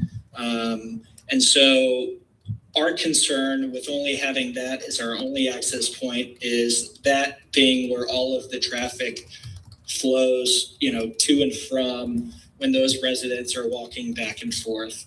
The access point along GW Carver is a lot closer to the community building. And again, it allows those residents and those cottages to, have a safe environment back there where they're not as concerned about any kind of traffic or additional traffic coming from that secondary access point. The other item is the response times and just having first responders being able to get to our site and have quick access if they were needed. So we do want them to be able to pull right in, service the residents, or address any kind of emergency that's required. The only other thing I wanted to point out is the Christ Community Church that's just north has 2 access points along GW Carver. Again, in this situation, we would only be looking for 1 access point, and we're not a very high traffic use. So really it's the safety of our residents and making sure they can get, first responders to them as quickly as possible. Very good. Thank you for your feedback. And yes, we can see your site plan. Kelly brought it up on the screen for us. Thank you. Great, thanks. Happy to answer any other questions. Thank you. Anyone else want to address council on this topic? All right, we'll close public input. Any additional questions for staff? Kelly, the developer raised a point that I wanted to circle back to quickly. Just from a planning perspective, having more than 1 access point seems like a really good idea for all kinds of reasons. And so I just wanted to get your feedback on that particular point. From a planning perspective, would you agree that having a second point of access for this is just a good principle? I think if you're starting from scratch, we want a road network density of about every 600 to 800 feet, so that we have local streets going into developments, creating access opportunities. The way this was platted, you ended up with 1 in a 1,200 plus linear footage of roadway. So that's why they're trying to ask for the waiver instead of building a second local street to get access to the site, because there is no other property here. That's why they're asking for that. So it's kind of the density of intersections were determined by the developer to only have the 1, and then this user would prefer to have a second. And yes, 2 is generally a good thing for this large of a site. It's just the configuration doesn't really fit the way our subdivision code normally would plan for this. Yeah, that's really helpful. Thank you. All right, so if council is interested in alternative 1, Kelly, which should be the approval of the waiver request, would it also be appropriate to include in there just clarifying that cost would be borne by the developer if improvements to GW Carver were necessary due to the traffic study? Yeah, I think if that gives more comfort to the council that the city isn't looked at as being the resource to implement this option, then I think that makes sense to add that to alternative 1. And could it also be that there would be that the plat or somehow it would show that there is some, to Gloria's point about a stop sign of some sort or some kind of control at that point? So or the how would an on-site stop sign would not be part of a plat. It would be something that would be discussed with the special use permit, which is what reviews the site plan. You don't see that. Okay. I think that's noted. You could put a condition on the waiver that on-site stop control is there. That's not an issue, I don't think, for anyone to put that there. If that was an issue citywide, I'd say you want to look at that as a zoning issue. not on a case-by-case issue because it'll just get lost. But if it's a citywide concern, you would add that to the zoning code. Okay, all right. Is there a motion? I would move alternative one contingent on the developer paying for all traffic improvements for a driveway off George Washington Carver. And would this be where we would? Widening if necessitated by That's the traffic improvements. Okay. That necessitated by the traffic study. Okay. But is this the point at which we could put into the motion a request? Yeah, I think you could say, the waiver is conditioned upon an on-site stop control. And the waiver conditioned upon on-site stop control. I'll second. Okay, all right. Any further conversation? Otherwise, we'll. All right, roll call. Rollins, Aye. Beatty Hansen, Aye. Garten, Aye. Betcher, Aye. Junk,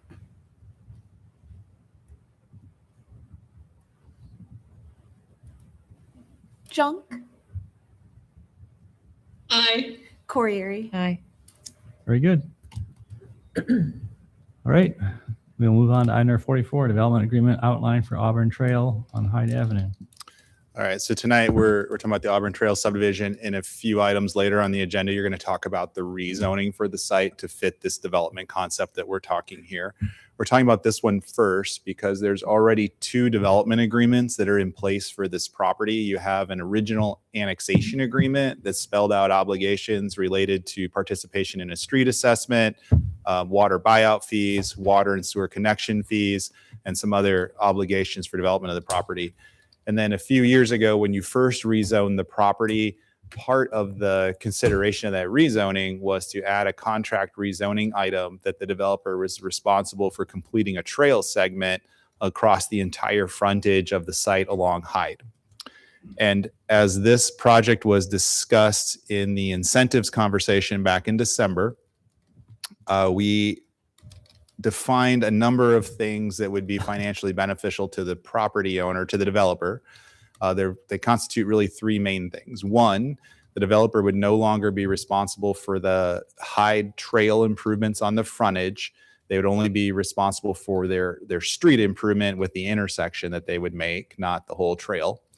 Secondly, the annexation agreement had a traffic, a traffic impact fee associated with development to contribute to a signal that would occur down at Bloomington and Hyde. The request is to waive that fee, which would then have the city be responsible for picking up that cost when the signal is done.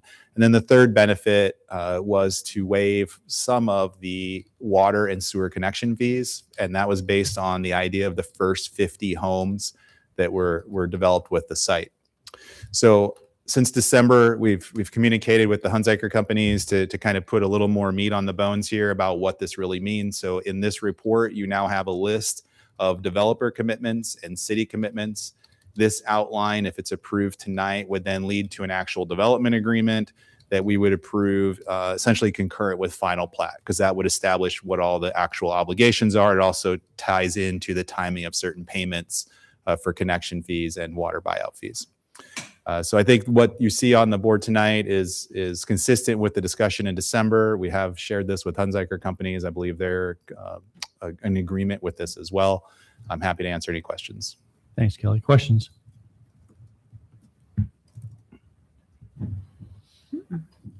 Open up public input. Anyone want to address council? Chuck?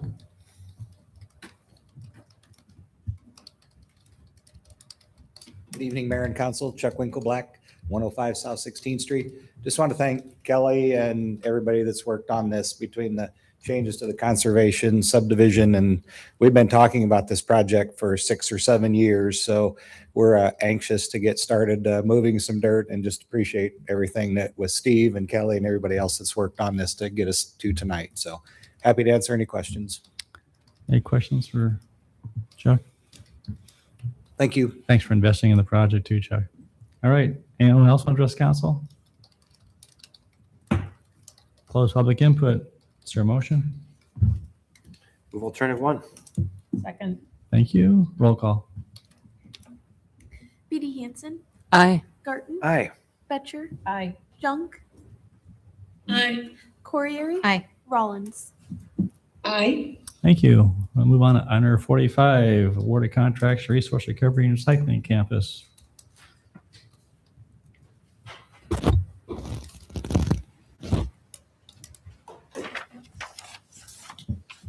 Assistant City Manager Brian Phillips, Resource Recovery Assistant Superintendent Mark Peebler, and Public Works Director Justin Clausen approach the staff table.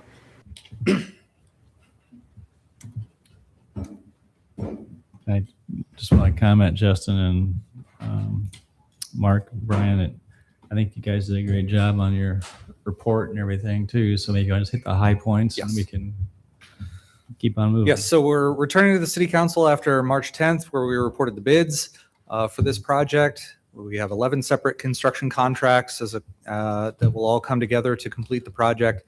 The bids came in at $19.6 million. By making some adjustments in our project budget prior to that time, we ultimately had a project shortfall a little over $2.5 million. So since 2 weeks ago, we've gone over 41 potential deductions from the project. We accepted 20 modifications of the project for a cost reduction of a little over $1.5 million. We have some other project modifications that are still pending and would reduce some additional value. What's important to note here is that the modifications to this project, we believe, will not meaningfully detract from our ability to operate the facility. So a lot of these different components that we're talking about modifying or eliminating relate to aesthetic items, or they're duplicated in different bid packages, or we believe we can reconfigure things in a way that makes a little bit more sense economically, but still accomplishes what we would like to accomplish. So in addition to the $1.5 million of reductions, we were able to modify internally to the budget about $263,000 worth of funding that we can free up to apply towards the construction contracts by modifying the construction inspections and the construction contingency, and then also recalculating the construction manager fee to reflect the reduced value of the overall construction contracts. And then finally, we added some additional revenues into the project. We have long anticipated that Fleet Services would finance the portion of the project that includes the fueling infrastructure and some of the gate hardware to allow city vehicles to utilize the fueling infrastructure in the facility. So Fleet Services contribution would be about $425,000. We were able to identify some stormwater quality funding that's in the CIP that makes sense for this project because it's intended for larger, almost regional size projects to improve stormwater quality on city properties. So we identified $159,000 there. We anticipate some, hopefully more than what's identified here, for electric rebates. And then we believe that we can apply for at least the indicated amount of solid waste alternatives program grants through the Iowa DNR. We understand there's a sizable amount of that grant funding available. So by taking advantage of all three of those different modifications, we ultimately have a balanced project budget, and we are recommending that the contracts be awarded and the change orders that are that require City Council approval also be approved at this time. There are several change orders that are not included in the council agenda, but they are at a level where city staff can approve them, and so we would just anticipate taking that route in order to accomplish those modifications to the project. We do need to have a discussion perhaps at the end of the council meeting, just briefly, to identify a time when we can have a brief electronic city council meeting, perhaps late this week, where we could formally approve contract and bonds. This is what the clerk's office would call a perfunctory step that has to be accomplished in order to fulfill a state code requirement. But it would allow us to kick the project off without waiting 3 weeks to the next council meeting. Any questions? Thanks, Brian. Questions? So we're just finishing the Fitch Indoor Aquatic Center, and we've used a similar approach of having, instead of one bid, we've broken it out into these projects. And we've had some change orders that have come along. And I've sort of got that in front of me as I think about this project. And so could you speak to the way in which the reworking of this has affected the contingency that we're holding on this project? Well, in order to make this project go, we have had to reduce our construction contingency. We have, I believe, is it 400,000? We have $400,000 in change in the construction contingency, 428,598 in construction contingency. We're going to continue to identify ways in which we might adjust the project to address costs and again identify any opportunities for funding that might be out there that we could also add to the revenue side of the project to ensure that we have sufficient cushion to make the project go. We know that this project must occur, right? We don't have an alternative for solid waste handling. Well, and I agree with all that. I want to just stay focused on my question. I know we're really short on time. So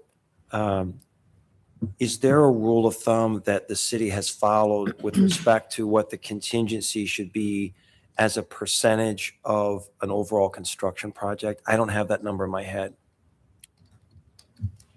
Is it a 1%? You would typically see between 5 to 8% probably. So we're on the lower end of that with this when we recognize that. But I think what we've identified through all this work we've done with these contractors is really to look at all these places that we can get rid of some of the uncertainty that maybe was there on bid day and find ways that we can make sure we have this project as tight as we can. And a lot of it comes into one of the biggest packages on here is the processing equipment. Thank you. And we worked really closely with that project designer there to make sure that what we had there was appropriate and that we found a more effective way to make sure we got done what we needed to get done with the waste and still be able to pull out the recyclable metal. So I feel really confident with that. Yes, we're on the shorter end, but we believe we've got a project that's viable to build and we would recommend moving forward. And I understand you're recommending that, but we just need to make sure we do our due diligence on our side. So 428,000 and the project, is it now 16.8? 18 something. I'm looking at this. Why isn't this? The construction part of the equipment versus construction. This one. No. So 18. So what is that as a percentage? What does that represent?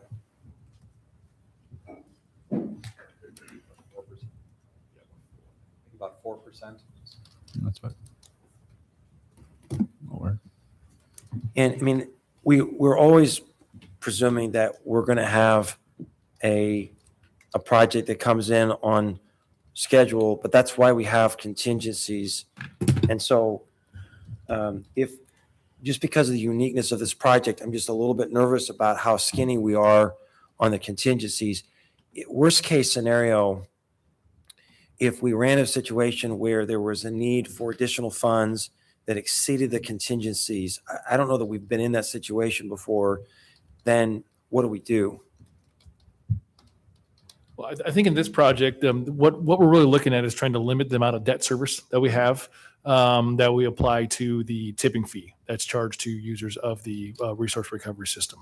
So what we would need to do if we should happen to come up to a challenge that we have in the project to say we need more contingency and we need more funding for it, we would have to come back to council and talk through what does that do to our tipping fee, and that's the ultimate user fee.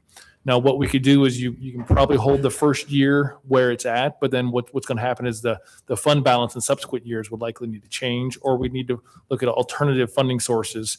Again, some of these grant programs that are out there that we are looking into to see if there's additional ways to find that as well.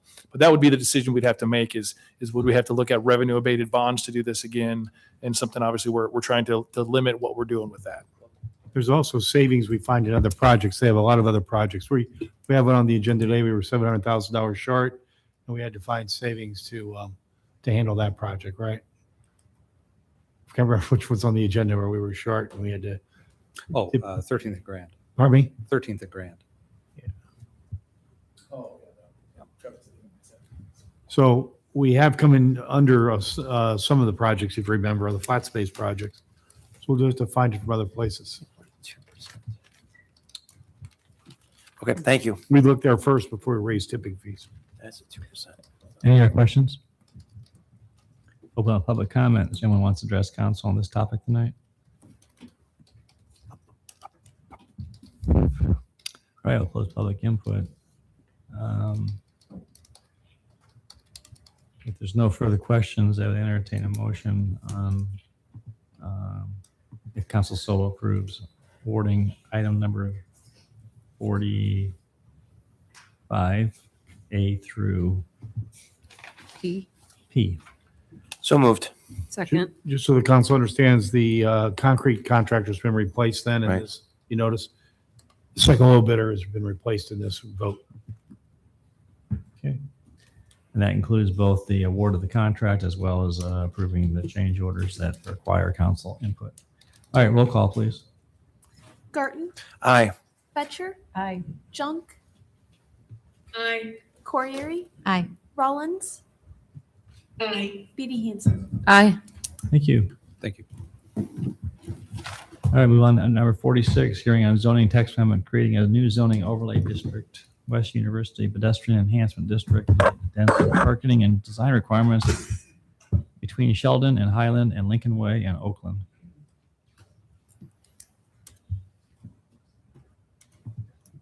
Planning and Housing Director Kelly Diekman approaches the staff table.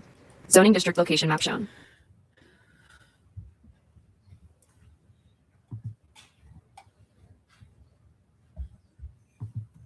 All right. So almost a year ago, you were approached with the idea of creating a new zoning district for just west of campus, focused on the area around Highland. So Chuck Winkleblack, representing the Hunziker Companies, owns two properties up here at the corner of Oakland and Highland that they would like to redevelop with a project that is not compliant with the current West University Impact Overlay zoning district. So City Council reviewed that request and initiated a zoning text amendment for this area just west of campus. So it's a small of area. It's less than 2 blocks west of campus to look at allowing for intensification in the effort to implement the comprehensive plan. So in Plan 2040, we designated this area as an RN4 neighborhood, which is supposed to be a pedestrian-oriented, walkable urban neighborhood. And way that is intended to work is to support intensification, but also reinforce the public realm, the streets, the streetscapes, and the mobility options for walking and biking. So this is a little bit in contrast to the current zoning that is out there. So in 2006, the city had established what I just referred to as the West University Impact Area. In 2006, that impact overlay was created, and it goes further west. It goes past Campus Avenue and extends just past Campus Avenue. The purpose of that district was to have a little bit of design requirements, some focus on use of high quality of materials, primarily brick, and then it had an extra enhanced parking requirement. And the reason for that was, even though it's in a walkable area, there was concerns about over occupancy of apartments and potentially infiltration into the neighborhood of parking issues and just a number of issues that can happen. Well, since that time, a couple of different projects have been built. But as you look at intensifying and as you recognize that the university is a very walkable destination for here, and this is a student-oriented apartment area, RN4 fits that idea, that we want to support walkable areas and to support redevelopment that fits that context and purpose. So as we've gone through this process, I think we've had 2 goals. As the city, the developer has their own goals for redevelopment of the project, but as a text amendment, the city is trying to establish a balance here of supporting redevelopment without kind of overwhelming the general area with a lot of change and potentially with impacts to the neighborhood, but then reinforcing that context-sensitive design, both architecturally and through site design, as well as through the public street improvements and sidewalk improvements that are planned for the area. So to try to accomplish that, it's important with this overlay, we are not zoning all of the yellow area at one time.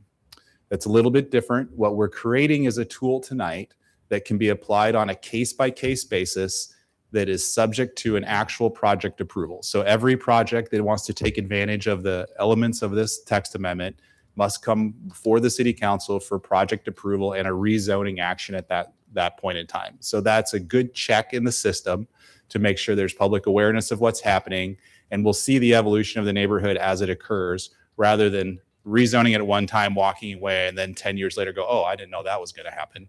We'll be able to review this as it goes on. Now, what's important in this overlay is a couple of things that really support the developer's goals. The intensity of the sites are going to be allowed to increase. The provisions of this ordinance are different than other zoning districts in the city. We're typically measuring intensity on the number of units on a property. And that's how RH, residential high density, works, is you have a limit on the number of units per acre. Tonight, what we're doing is to facilitate smaller units, meaning 1 and 2 bedroom and studio apartments. We're measuring our intensity off of bedrooms, because everywhere else in the city, 1 unit, whether it's 1 bedroom or 5 bedrooms, is considered the same. So in this case, we're trying to facilitate a higher number of units, but not necessarily a substantial additional amount of bedrooms. So the density standard is changing here to reflect smaller units rather than larger units. And then the second, probably most important element of this is you are reducing parking. So not only is the parking reduced from the West University impact overlay, which has a 25% kind of penalty or extra requirement, you're reducing it below the normal standard that is applied across the city. So 1 and 2 bedroom units will be able to drop to 1 space per unit rather than 1 space per bedroom. And then again, that is to facilitate the idea that we're in a walkable area, fits the notion within the planning world that if you don't build the parking, the car can't really be there. So you're limiting your parking problems by not creating places for cars to go when you have a very walkable destination. That doesn't work across the city probably, but in this case, we believe it does fit the comp plan vision, and it practically could work because of its proximity to campus. So then to not lose the positive elements of the West University impact area based on site design and architectural requirements, the overlay does bring forward certain brick material requirements. It tries to articulate expectations to keep parking away from the street. We want to reinforce the street level with residential units.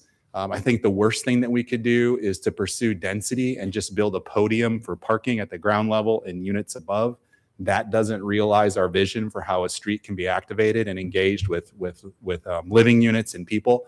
So the design requirements do say we do not want essentially parking garages at the street. They must be behind the structure, embedded in the structure, something along those lines. So we're focusing the residential units outward and at the ground level of the site. So overall, we have a pretty comprehensive overlay. There is a lot in here. We're trying to balance, again, the design elements with the goals of the developer to intensify. We are keeping the height limit the same. So the 4-story height limit will continue forward. So there's not an option here to go to like large towers. RH would normally allow for much taller buildings than 4 stories, but the West University impact overlay had capped it at 4. We think that's an appropriate scale for what we're talking about in this area. So overall, I think we as staff have tried to balance this. The Planning and Zoning Commission spent a fair amount of time discussing it. I think we spent quite a bit of time talking about parking. The issue of parking, we did some surveys of the area to try to analyze, was parking really being utilized? That's all included in the addendum. Staff believed based on usage, you can justify the parking reduction from what we've seen. The commission ultimately recommended approval of this within the scope of how we had described it for the parking reductions and the design elements. Since that time, staff has refined the design configuration requirements of the ordinance that you're being presented tonight, but the parking, the density, the height, all of those basic things are still the same as what the Planning Commission saw.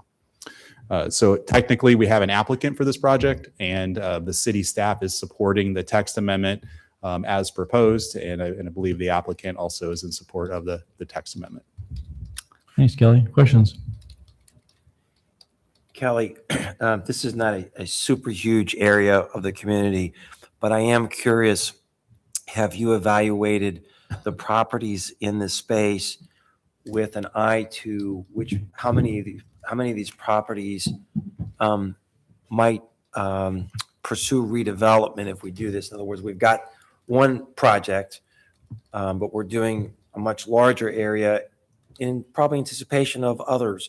Any sense of how many other properties might take advantage of this? Yeah, so one key aspect of this was that you can't take advantage of the benefits of the density allowances and the reduced parking unless you're building a new project. So we did look at that question. So I think in the report we talk about a handful of sites that we think are either currently vacant or probably aging out, much like the Highland site that the developer's looking at. They're not vacant. It's just the properties have aged out to a point where redevelopment is a viable economic choice versus continuing with what they have. So we thought there was only a handful of properties in this total area because a lot of it has been redeveloped in the last 25 years. So it's not a ton of units. I don't have the number off the top of my head, but we did put an estimate into the council action form for that. I can find that as we go through the meeting if you want. Okay, thank you. Other questions? Ames Plan 2040, future land use map shown. All right, declare the public hearing on this item to be open. Does anyone want to address council on this topic tonight? Chuck?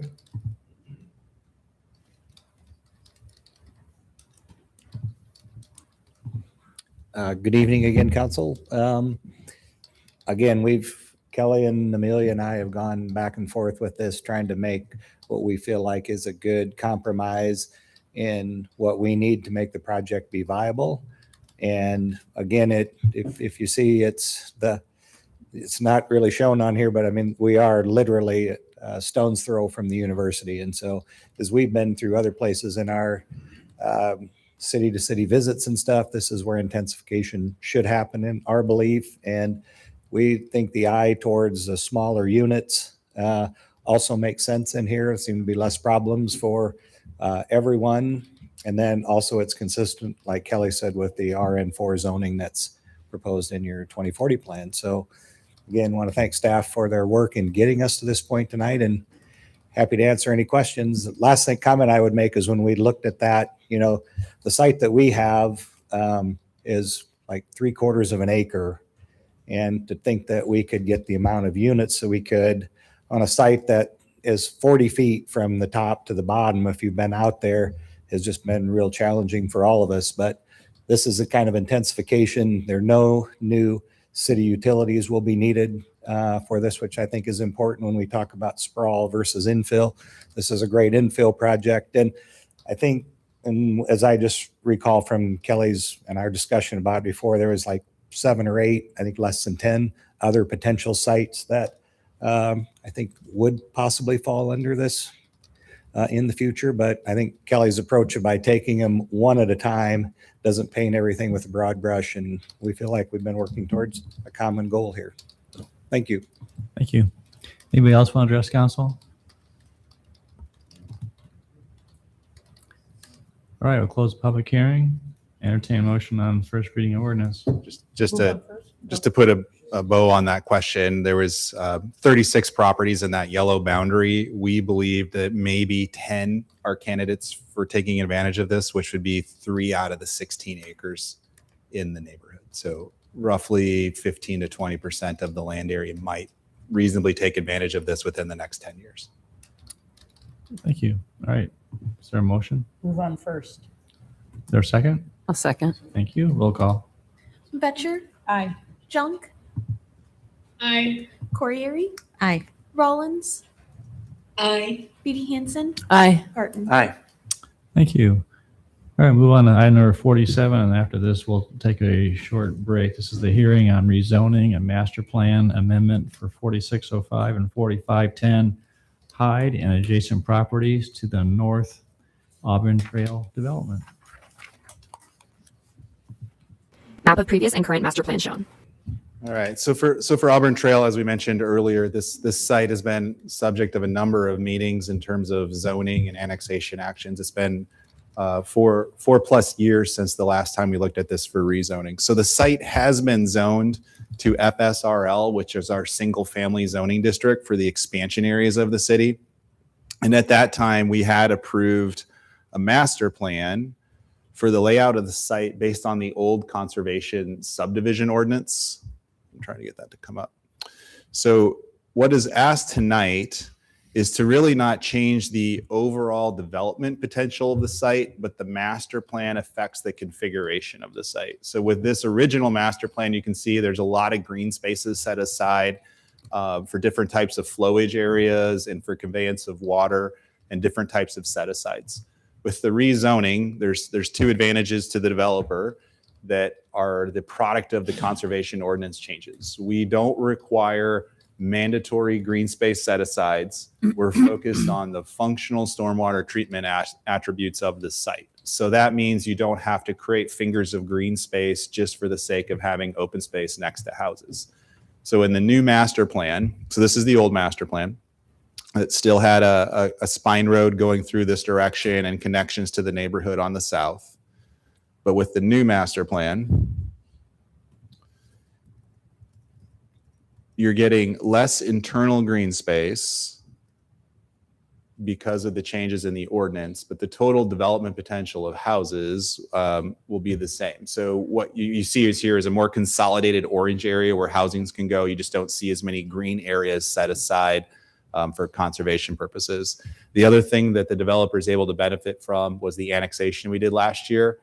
We had to leave these strips of land on the north side of the property out of the annexation to meet state law for annexation purposes. That's been brought in now, so that can be developed to finish out some lots that were projected in that area. So overall, the overall density is pretty much in line with the last master plan. There's no increase in density. I think the developer is realizing a benefit in the amount of units they're actually going to get compared to that range. The proposal is for single family dwellings across this orange area of this master plan. So if this is approved tonight, the next step, because this doesn't really show lot layouts, it doesn't show the grading plan, any of that information, the next step in the process will be a preliminary plat. And at that point, you'll have a full stormwater management plan. You'll have the complete street layouts, and you'll have the grading plan and the lot layouts for everything on both sides of the street. So is there any questions about the rezoning or the master plan changes? Yeah, could you just explain exactly how this is zoned now and what's being changed and what's going to be allowed? Yeah, so it's zoned FSRL. Which right now it is. It already is zoned FSRL, which is our allows what? Single family homes. So Okay. attached or detached single family homes only. In this proposal, the range of units that are allowed is not changing. I think it's a maximum of 190. What is changing is internally how those lots can be configured. So this orange or brown area that you see on the screen, it is not cut up by open spaces. It allows more uniformity and efficiency for the developer to realize those single family home lots. Otherwise, there is no change to the access points, the plan for the spine road to go through the site, to have a detention facility in the southeast area of the development. There's no change. There's some alteration of the course of the water through the site, but there's still that main stormwater treatment area through the center of the site. So it does not change the total units on the site. It really just changes how they're internally configured. Why is it listed as a rezoning then if there's nothing changing? So by our rules, if you alter the master plan, which is approved with rezoning, it's a rezoning to change the master planning, even though the letters of the zoning aren't changing. And then could you just explain what's going on the east side of Hyde in that lower right-hand corner? Sorry. On the east side is East side of Hyde down there on this, it was primarily green with a little bit of tan there. Sorry. That's all right. One additional flag lot is proposed in that orange area. The other area is just stormwater detention and open space. So there's no development over there. It's just primarily going to be left as green space. Is that right? Or for stormwater detention? Or I wouldn't say it's left as green space. It's going to be created into a detention pond. Okay. To serve this subdivision. There's a main detention pond on the west side, and then it's going to be conveyed over to the east side go through that facility and then release into the drainage way that's on the boundary of the property on the south side, which then flows into Ada Hayden. Brian, do you have a question? I interrupted you when you were going to ask something. No, I think you're good. Okay. I think Kelly answered it, actually. Okay. Other questions? All right, I declare the public hearing on this item to be open. Anyone who wants to talk to council about this, they're welcome to do so. If you're interested in talking or make a comment, you certainly can now. Okay. Chuck, anything? Only if you have questions. You've heard me enough tonight. Okay. All right. Declare the public hearing on this item to be closed. Is there a motion on that council wishes to make on this rezoning and master plan amendment? Move alternative one. Very exciting. Okay, moved and seconded. Those in favor of the motion? Aye. Aye. Aye. Any opposed? Motion carried. All right. Just for double checking, I didn't see this as a resolution. Is that correct, Carly? It should be a first reading of an ordinance, and then we'll eventually have a third reading with a resolution to approve a Okay, zoning let's agreement. just for the read, master plan. just read it. Just do a roll call. Just be safe. Okay. Junk. Aye. Corriere. Aye. Rollins. Aye. Beatty Hansen. Aye. Garten. Aye. Betcher. Aye. All right. Let's take a 5-minute break, and we'll reconvene at 20 of 9.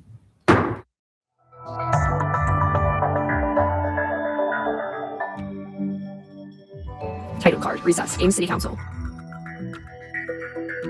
Director of Finance Corey Goodnow approaches the staff table. All right, we will proceed now with next item on the agenda, number 48, hearing and notice of intent to issue essential corporate bonds. Corey? Yeah, thank you. As you may know, we had some bond issuances included in our FY 26-27 budget.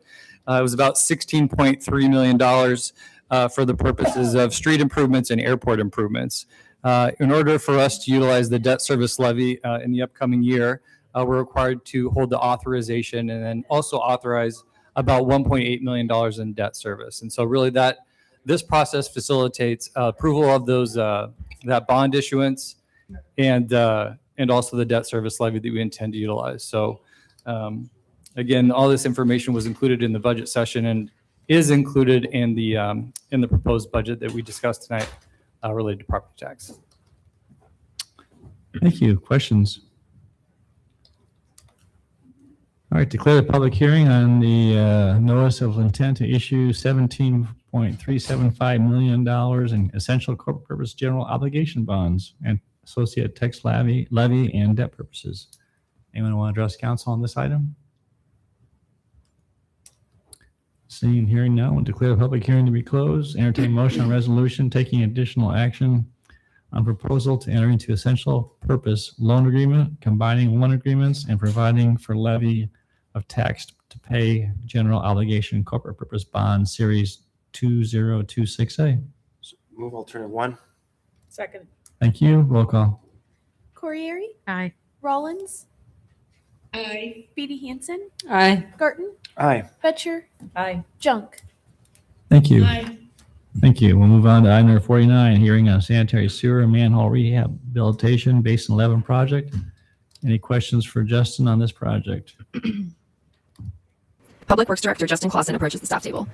Declare public hearing on the sanitary sewer and manhole rehab project Basin number 11 to be open. Is there anyone who wants to address council on this topic? Declare the public hearing to be closed. Entertain motion on resolution taking additional action for authorization of a loan and disbursement agreement and the issuance of sewer revenue bonds, SRF loan, not to exceed $2.1 million. So moved. Second. Roll call. Rollins. Aye. Beatty Hansen. Aye. Garten. Aye. Betcher. Aye. Junk. Aye. Corriere. Aye. And entertain motion on resolution approving final plan specifications and awarding a contract to Municipal Pipe Tool Company, LLC of Hudson, Iowa, in the amount of $1,616,102.90.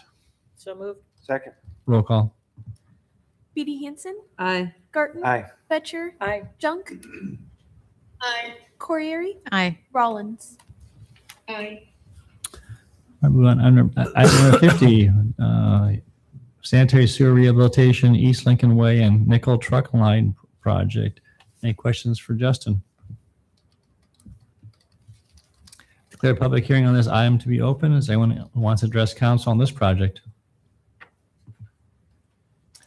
Declare public hearing to be closed. Entertain motion and resolution taking additional action for the authorization of a loan and disbursement agreement and this issuance of sewer revenue bonds, SRF loan, not to exceed $5.7 million. You said one quick question for Justin, and I think about it. This engineer's estimate is so much higher than our bid. Any thoughts on that? I don't want to take a long time on it, but it's really big. These are very highly specialized contractors, and what we found is we had a contractor that had availability in their schedule for 2 very large projects. So we had very fortunate bids. We've used this contractor before, so I feel comfortable moving forward with it. Yeah, so keep their phone number. I agree. I need the savings somewhere else. Yeah, move alternative 1. Second. Roll call. Garten, Aye. Betcher, Aye. Junk, Aye. Corriere, Aye. Rollins, Aye. Beatty Hansen. Aye. All right, let's go back and we'll pick up item number 39, 41, and 42. 39, Bethany, come up, and this is on the job description for and process for recruiting city administrator. Attorney. Attorney. Not Yeah, I was not. I'm sorry. Announcer retirement. Okay, all right. That's You're making me not nervous. a public announcement. I don't want to go on closed session. Yeah. Thank you for the clarification. That was a very, very bad slip of the tongue. So, Freudian. That would make the newspaper, wouldn't it? yeah. Tribune, but keep that out. That is not true. Oh, and same for the Ames Voice. Assistant City Manager Brian Phillips and Human Resources Director Bethany Below approach the staff table. So I provided you with some documents, some draft documents, including a job description for the city attorney and a draft recruitment plan, all to help you prepare for the upcoming recruitment for city attorney. So you have those 2 documents, and we're ready to talk through that and make any changes that you'd like to get to a final plan and process. Go through the job description first, see if you want any changes, and then we'll do the job description's attached, right? Brian, you gotta pull that up so I we think can. we've already made changes though, right? Do we get them all? Everybody want it? Well, I think there were a couple here that, Can we confirm the ones that are That are- made? yeah, I don't Because think we it need said to that, it said it like but- they were gonna yeah, be, but I just want yeah. to make They sure. haven't been yet.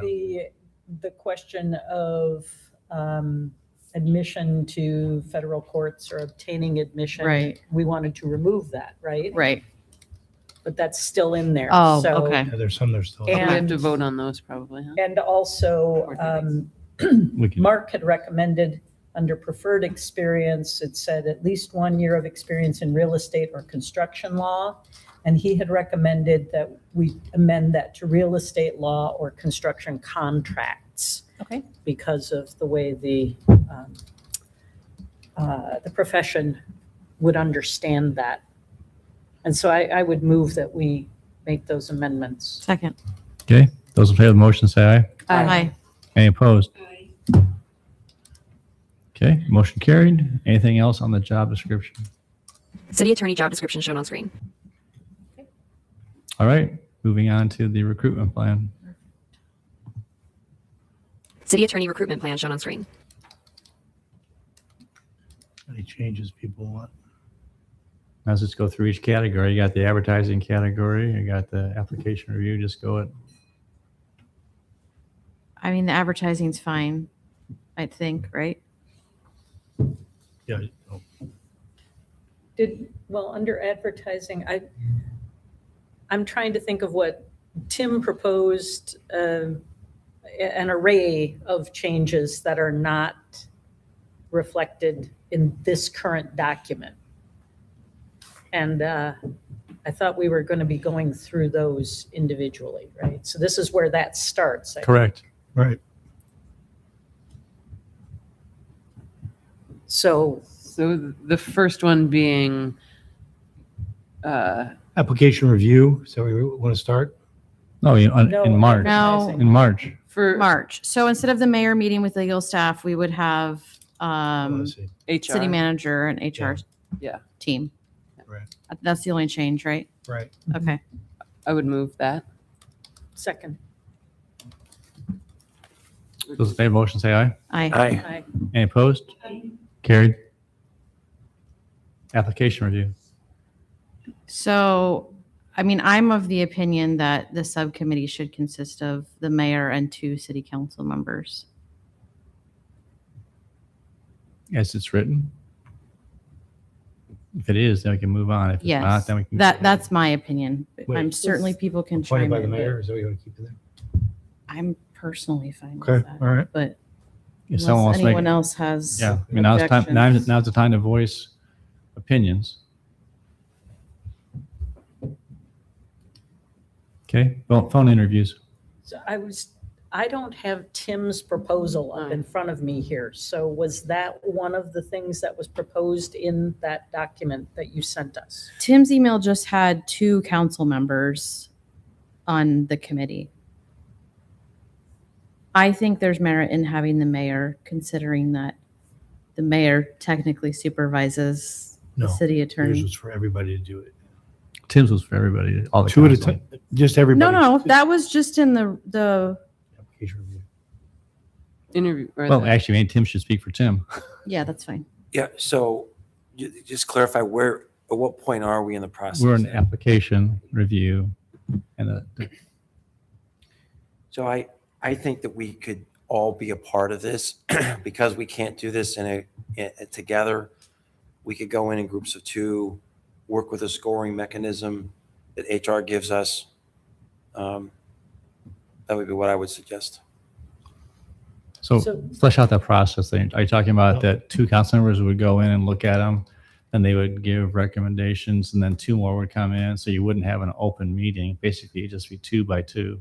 Correct. Is that what you're saying? They don't give recommendations, there'll be a scoring It's just a sheet. scoring. Scoring sheet, so Right. there's an Right, objective I'm sorry. Matrix. Yeah. evaluation of it. That's to get your larger group down to a smaller group to phone interview, which will take you down to a smaller group to bring in for final interviews, right? Yeah. I mean, it's I'm not fine with that. it's not ideal because I think there's merit in the collaborative process and hearing each other's observations, but I think it's the best we can do given the constraints we have. So your proposal is all council members and the mayor with no meetings of more than 2 people Correct. doing the reviewing. Correct. Is that a motion? Sure. Is there a second? I'll second. Okay. Those in favor of the motion say aye. Aye. Any opposed? So Brian, we'll let you and Bethany, I mean, so it says the subcommittee and HR director will determine.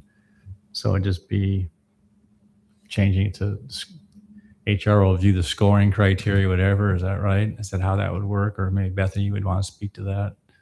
You understand what we're talking about in terms of how Right, how that so- would be? So I would create a scoring mechanism that would be provided to all of you. I will go through and screen for minimum qualifications. And those who pass minimum qualifications would move on to review by this group. And then we would have a scoring rubric that you would go through and then put your score together, and the high scores would move on to the next step Correct. Right? without a meeting, correct? You'd probably meet with each smaller group. You Small and me group. Yeah, personally. you'd be part of that. You'd have 3 meetings at least. Okay. Everyone, is that consistent with everyone's understanding? Okay, all right. Phone interviews. I don't think that needs to change. I would prefer that it just be council members doing that reviewing. The phone The interviews? phone interview? I disagree. I've been involved in phone interview processes before, and it always feels like you get too many people involved and it's not as effective because it becomes somewhat inconsistent in how the interviews are done.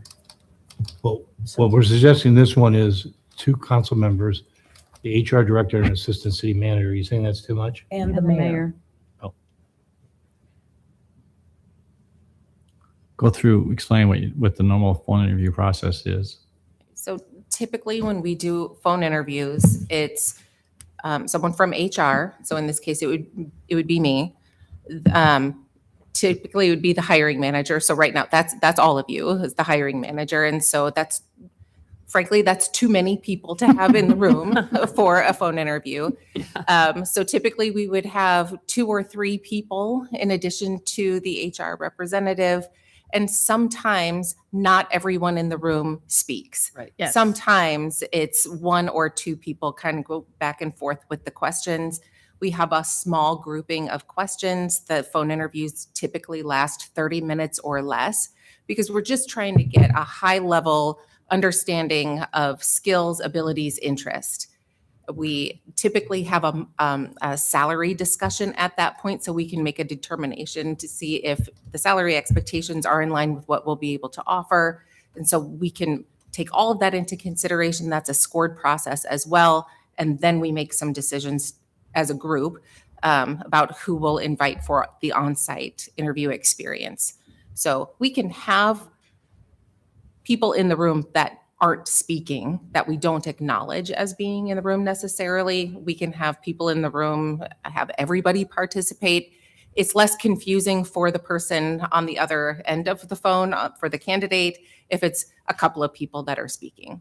And that's sort of where my mind was at. When we did the interviews for the city assessor, we had a larger Exactly. group of people, but not everyone spoke. And we took turns and we said, for this one, you 2 or 3 are going to ask the questions. Everybody else listens in, and then we rotated. And Right. that way, at least we all heard the same information. Right. And it's the same group of people Yes. Yep. present for every interview. So it's Right. it's not a rotating group of people. It's the same group hearing every candidate and meeting with every candidate. I'm just going to throw in, by ordinance, the mayor, whoever the mayor is, they are essentially the supervisor overseeing the city attorney. That's how it's laid out in the ordinance. And so it just seemed like that if you had a supervisor hiring somebody, that would be they'd be part of this process. Is that Which correct? ordinance is that? It's in the. It's 2.11, Yeah. subparagraph 1. Because I was looking for that earlier and I couldn't find it. It says that essentially the mayor supervises everybody except for those who are delegated to the city manager. Right. And the city manager is responsible for everybody except for the city attorney. And so that's excluded. So then it falls back to the mayor's responsibility. It's been that way for Ages. ages, thousands of years. Hundreds of years.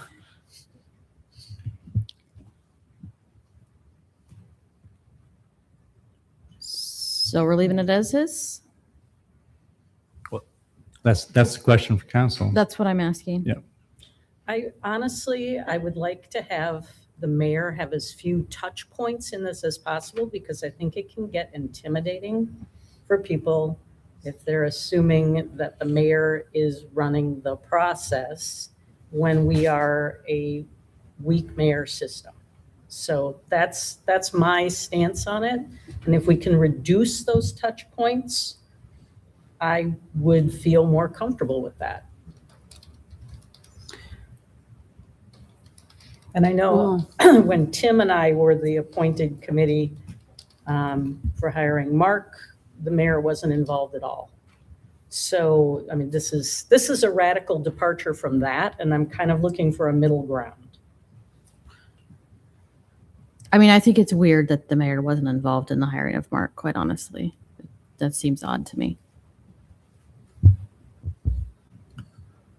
All right, let's get a motion on the table. But you either stay the way it is or modify it so we can keep on moving. I think maybe there's a point of compromise.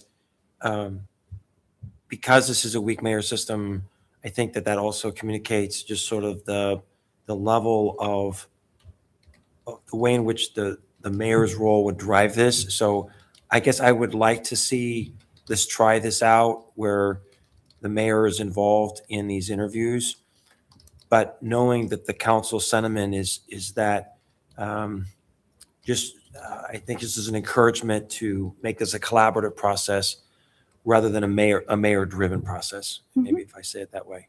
I think there's a way of doing this. So we leave it as is. I would move that we leave it as is. I'll second that. Okay. I mean, maybe we don't need a new motion if we're leaving it as Oh, is. sure, perhaps not. Appointed by the mayor then. The two members appointed by the mayor then. Right. That's Okay, fine. good. I think that's fine. All right, motion's made and seconded. Those in favor of the motion, say aye. Aye. Opposed? Okay, carried.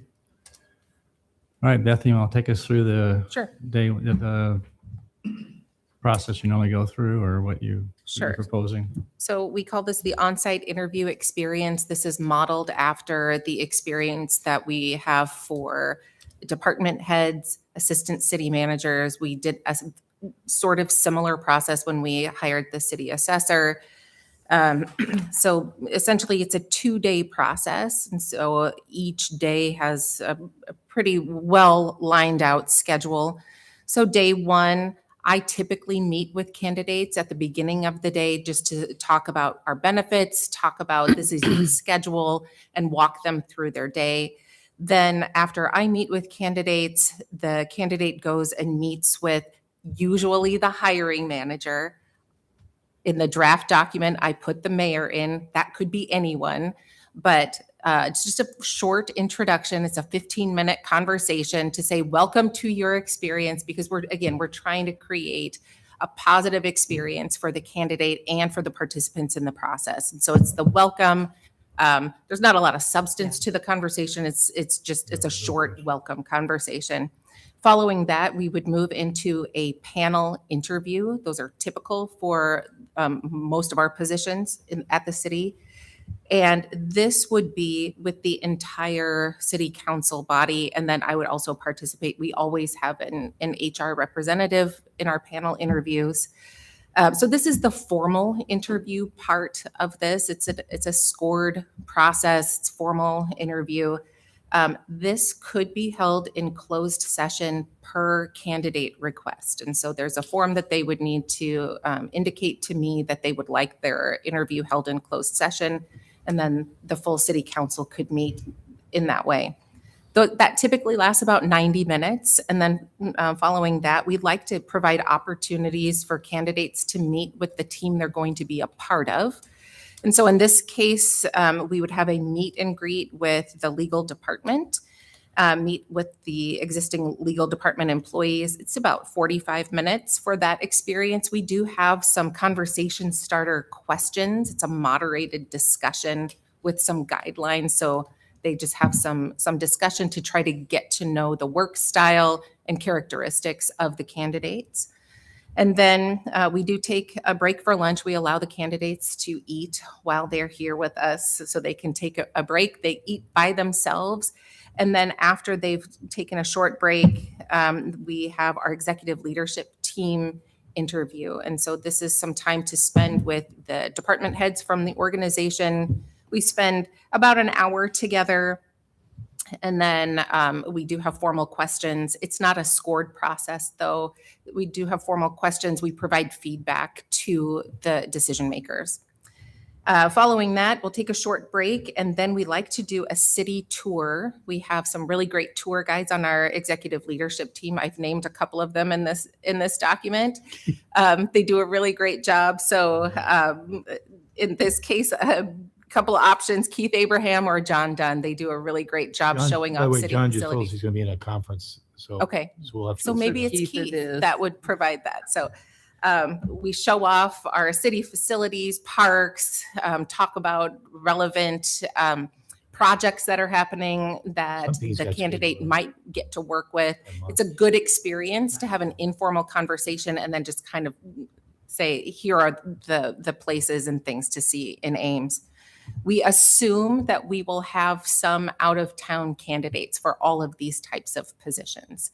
And so they might not be familiar with Ames, and so we show them around. And that usually takes about 2 hours to do that, to go around and see facilities. Then we do build in time to prepare for a public presentation. We do have a public presentation built into this itinerary. We like to have that at council chambers in this room. Sometimes we use other spaces just depending on availability. We invite the public, and then if there are specific people that we need to invite, we send out specific invitations. But if we don't have that, then we will just send out a press release inviting everyone in the community to come and participate. We get a lot of participation from city staff. They like to come to the public presentations. We ask for feedback from attendees, and so we provide feedback forms and then take in the information and give the candidates an opportunity to explain who they are and why they'd be a good fit for the position. So that's day one. We conclude day one with dinner, and that's just an opportunity to have another touch point from key members of the hiring committee. It could be all of council, part of council. Not all, you're right. But a subcommittee, again, we're having an informal discussion, talking about expectations for the position, just in a different setting. And it's an opportunity to debrief on the day. How did today go? What are you looking forward to tomorrow? Things like that. Then day two, sure. Do you want to have any conversation about day one? Who you want to attend that dinner? I had a question, not about that, just about day one. If they don't request a closed session, then it's just an open session? Correct. Okay.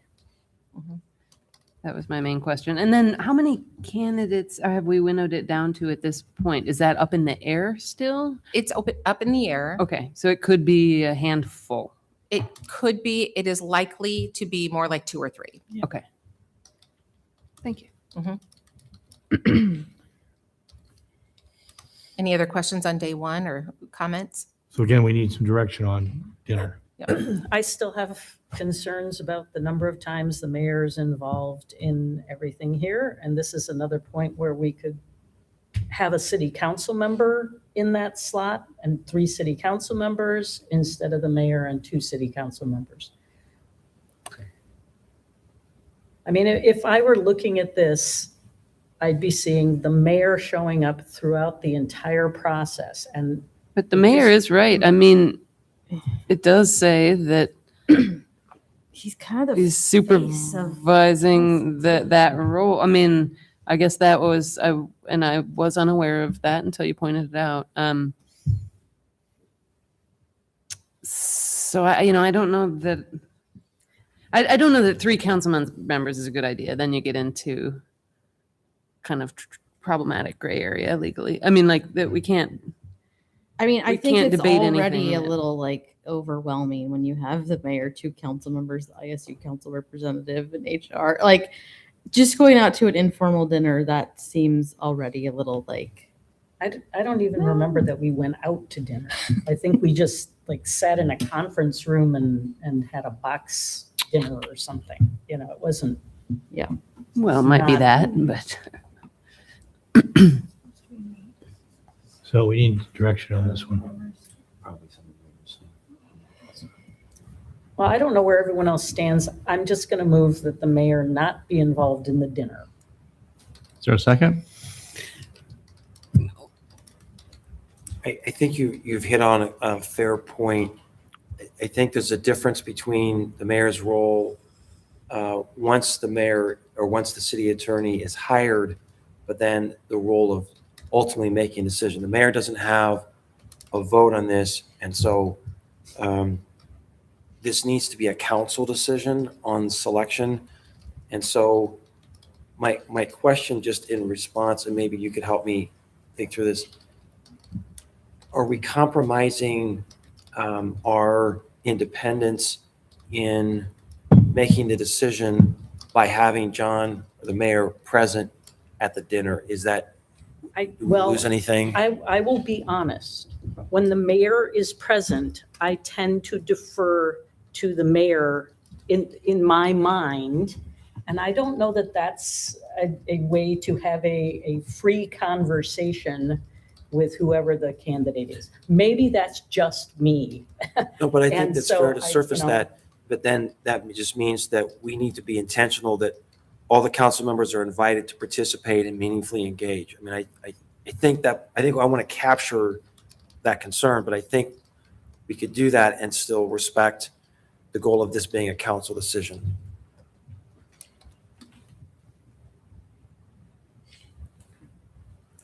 I think the dinner is fine. as The is. motion died from lack of second. Okay. So we need 2 council members to serve, the way it's written now, a mayor, 2 council members. The ISU, ISU representative and HR director. It's always good the HR director is present at all times to make sure appropriate questions are Yes. asked of both the candidate Yeah. and the interviewees. 100%. That's their business to keep us out of trouble. Will the ISU representative even be around? Do you know? Will we be a new one? What do you? Be a Well, I'm summer hoping we activity. have a new one, but I'm by then. Yeah, it wouldn't be good to have the new one on. Yeah. Right, but isn't this happening But I in mean, the summer months? Yes. if it's during the summer months, I Yeah. told It's not. Brody and Nolan if they can't find someone before the summer, then they need to go be in the audience for city council meetings. So maybe we should So- have that. So it could be That- ISU student government representative instead of, Or not at all. or not. Or at all. not at all, Yeah. I'm not sure. They wouldn't be knowledgeable. It's probably not necessary. Yeah, I'm Cut not that sure out. what I would Yeah. add to the conversation there. Okay, you want to cut that out then? I would move that we cut out the ISU city council representative. ISU representative from that element. Second. All right, so you want the mayor on then? Yep. Okay, mayor's on, then how do you decide who the other 2 are going to be? Well, that's the 2 people that have already been, I assumed it would be the same 2, right? But maybe not. No, it doesn't have That's to be another- 6 of you, so all 6 of you have a chance to, I mean, you could do 2 others is what I'm saying if you wanted to. But the You have 2 doing the interview, the phone interviews. Do you want those same 2 or do you want to have the different 2? Get Oh. exposure. I guess I don't I care. don't care. I would move that it be a different 2. Second. So Oh, sorry. we had 2. Oh. The last motion. Which is what? Just Moved strike by NC. Edie Hansen, seconded by Corey to remove the ISU. Yes, thank you. officio. And that was the second. All right. Those in favor of that motion, say aye. Aye. Any opposed? Okay, so we've removed the ISU city council representative. Thank you. Go ahead. I would move that the dinner be 2 other city council members, other than the 2 that Did the phone did the interview. phone interviews. If Second. possible. Appointed If by the possible, mayor? yeah. Appointed by If- the mayor? Yeah, that's fine. Okay, appointed by the mayor. He's going to run out of choices here. eventually, Yeah. You know. Yeah, I don't know people's time. Well, I think the whole idea is to try and give everyone the opportunity Yeah. to be exposed to them in a variety of settings. Yeah. That's appropriate. So I yeah, I think it would figured be just be good to new say people. And, yeah. If possible, because our schedules That's may true. not True. allow us Yeah. to be available, and it may still be the same 2 If who are possible. available at the other time. Totally. That's true. That's fair. Okay, we got that. So read the motion. So I have that it was moved by Edie Hansen that the dinner be 2 other city council members, if possible, appointed by the mayor. Was there a second on that? And that second. was seconded by Garten. Okay, thank you. It's 2 others being the 2 other than the ones that were at the phone interview. Right. Yes. And was the phone interview changed to everyone in sets of 2?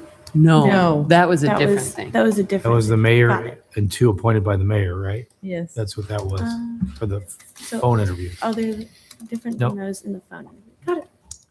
All right. Those in favor of the motion, say aye. Aye. Any opposed? Any opposed? Carried. All right. Yep. Any other questions on day 1? I'd say on day 1 for the public presentation, I think that would be an appropriate time for the ISU student government Good thing. person to try and be there. I think it should be highly encouraged that they attend that meeting. It should be when? I'm sorry. So for the public public presentation, to session. have HR specifically invite the Iowa student, yeah. Iowa State student government executives. For day 1. It could be the executives or Or someone they, Yeah, public uh, session. representative. To the yeah. public Iowa session you're State talking about? Inviting? Yeah. we Stu could. Gov representative, yeah. I think You that's can invite more. them. We can. The public, Yeah. part, yeah. I think that's a more appropriate time than the dinner. We can't stop them from coming anyway. Yeah. I think it's a courtesy. We can to encourage extend to Yes, them. exactly. Hey, Yeah. this is happening. Yep. Okay. That's perfect. I think that's good, I think. That can just be added without, that's just. Well, and I'll see you and I'll raise you one. I think given the relationship that we have with the university law attorneys there, as well as the Story County attorney, I think this would also be a place to invite them. It's a very close working I'll relationship. make that a motion so we have it recorded. Sure, I would move that we invite Iowa State Legal and Story County attorney to the public presentation. In addition, and it launched wrap in her and ISU student government representative. Yes, Can I raise you one? Tim, yes. is there a Story County Attorneys something association? Bar association. Bar association we contact? Or that they Oh, send out emails to sure. members? Yeah, that All would. the attorneys do business. in Man, the city. you saw and raised me one. That is a good suggestion. Because actually, when we did this before for Mark, there was an invitation to the Story County Bar Association. So I'd there is forgotten such a that. thing, right? Oh, yeah. Yeah. Yeah, that too. I'll just call in second. All right. So are you clear on the motion? I have Garten moved to invite the ISU Legal Department, the Story County Attorney's Office, to the public presentation in addition to the ISU Student Government Representative, as well as the Story County Bar Association. Yes. Good job. Okay. And Well done. Was there a And that second? was seconded by B.D. Hanson. Okay, all right. Those in favor of the motion, say aye. Aye. Any opposed? Aye. Carried. All right.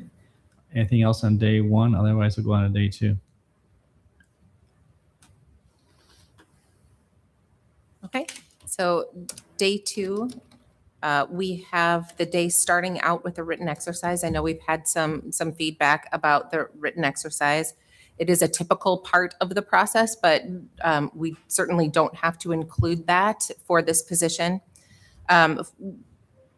We like to include a city hall tour as a way to engage a staff member from the department to walk around, again, informal conversation, talk about different places within City Hall and have some different conversation. And then we like to provide an opportunity for the candidate to interact with the city manager's office. And so that would be with the city manager, assistant city managers, and HR director. And so that would just be a lunch opportunity, just again, informal, just to talk about the relationship between the city attorney's office and the city manager's office. We know that the city manager is not the decision maker in this recruitment, but it's still a really good, really important relationship. So we want to provide that opportunity if we can. And then to close out the day, I put in this draft document, just a short conversation for a closing discussion. Again, it's with the mayor, but it could be with anyone, any part of the city council, just to close out the experience. What And if- so The remaining two and the mayor. Exactly. Yeah. The last that we give I like that. all council have an opportunity to do that. Perfect. I'd move that closing discussion, if possible, include Right. the remaining two council members if they haven't been involved yet and are able, and the mayor and the human resources director. Is there a second? Second. Okay. Those in favor of that motion, say aye. Aye. Any opposed? Now let's go back to the written exercise. Would you describe that a little more? Because I think that's something that we got feedback from Mark on that. And also I think Tim, you had some questions. Also, let's talk about that for a second. And I was curious on that same topic to describe what it is. You mentioned it's part of the standard procedure for department heads, is that? And so, yeah, maybe It talk is. about what that looks like. Sure. And so it depends on what the position is. We typically add some sort of writing exercise, written exercise. It's not a test, it's not an exam, but it's a scenario that we ask candidates to reflect on, respond to, and we keep it related to the work that they will likely be doing. And so, for example, when I went through the process myself, I was given a scenario regarding union contracts, and I was asked to provide an opinion, to review and write something about it. So it gauges writing style, communication style, and kind of interpretation of different things. So we do that typically for these types of positions, but it's always related to the position. So this is a suggestion. It could be something different. Or eliminate altogether. Yeah, I think it's correct. appropriate you go ahead and eliminate it. How often in the past have you found that tool to disqual, or, I mean, is it an impactful measuring metric? At this level of a position. Yeah. So I have not seen this exercise disqualify someone, but it does provide insight into their communication style. And so if there's something that really resonates, we can talk about that further. Or if there's something where we have some questions, we can just have some further discussion. So it's a tool. It's not a decision maker. That's not the purpose. It's just we're gathering some information. We have lots of different touch points, lots of different involvement and pieces in a big recruitment like this. And so the decision makers get to consider all of the information and decide together, do we want some follow-up based on what we've learned in this particular element? If you don't have it, you don't have to. I move we remove it. Is there a second? Second. Okay.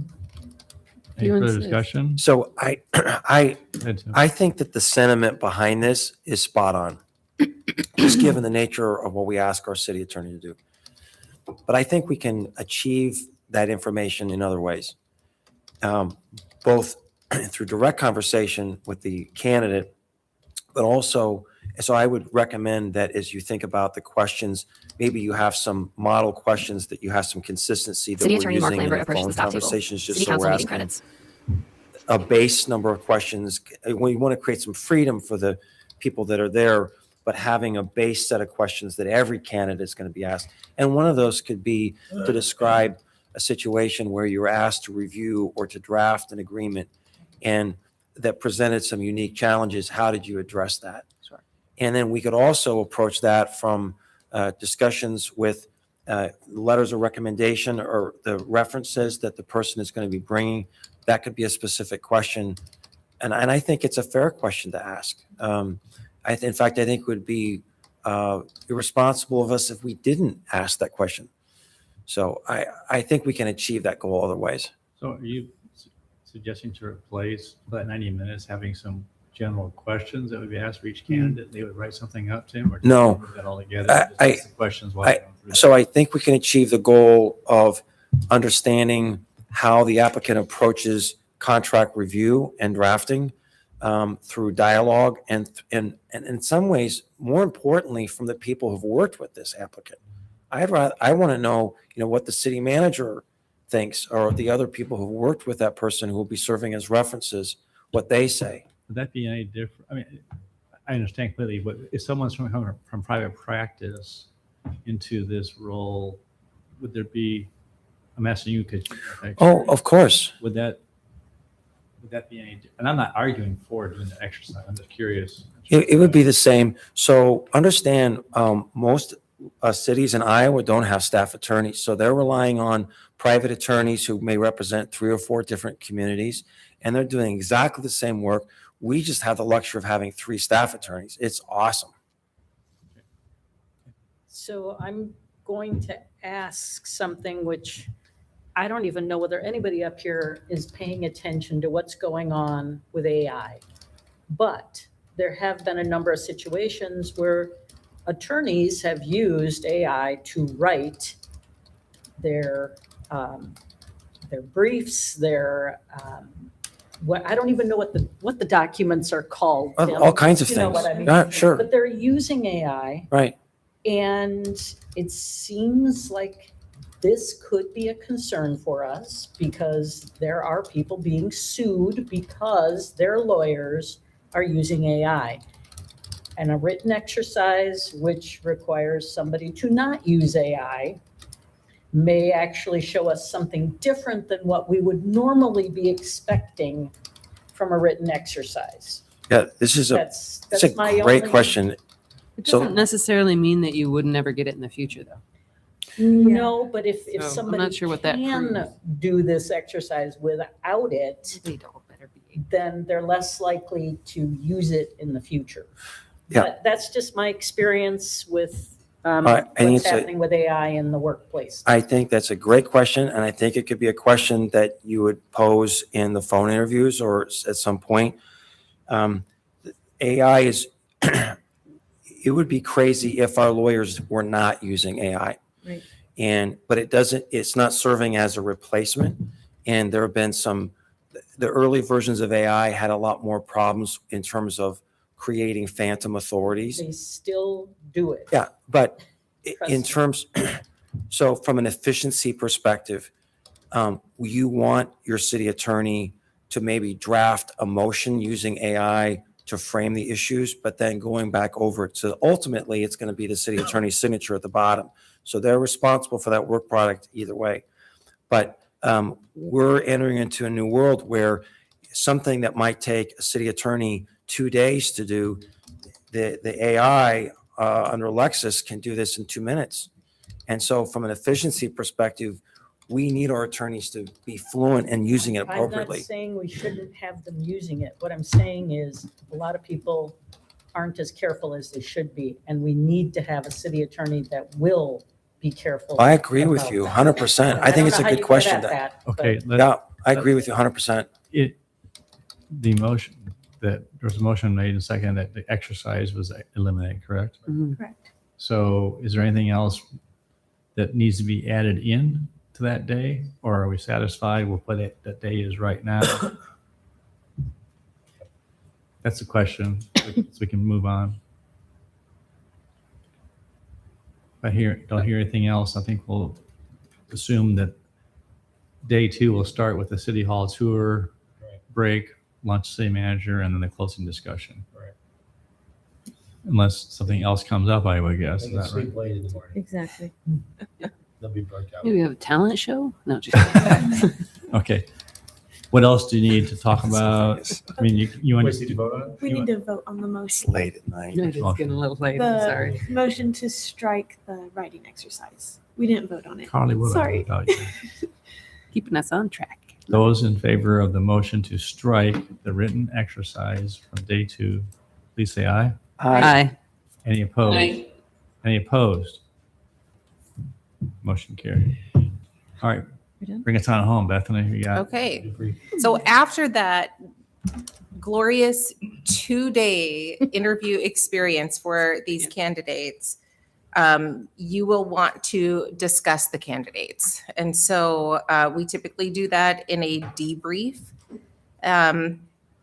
So this could be done, a couple of options here, but it would be all of the people involved, plus city manager, plus the HR director, to debrief and discuss all the candidates with the goal of selecting a finalist and then beginning reference checks. All Is the that feedback an will be shared from the groups who participated, the LT, the legal staff employees, the public Correct. presentations. And is that an open meeting of council?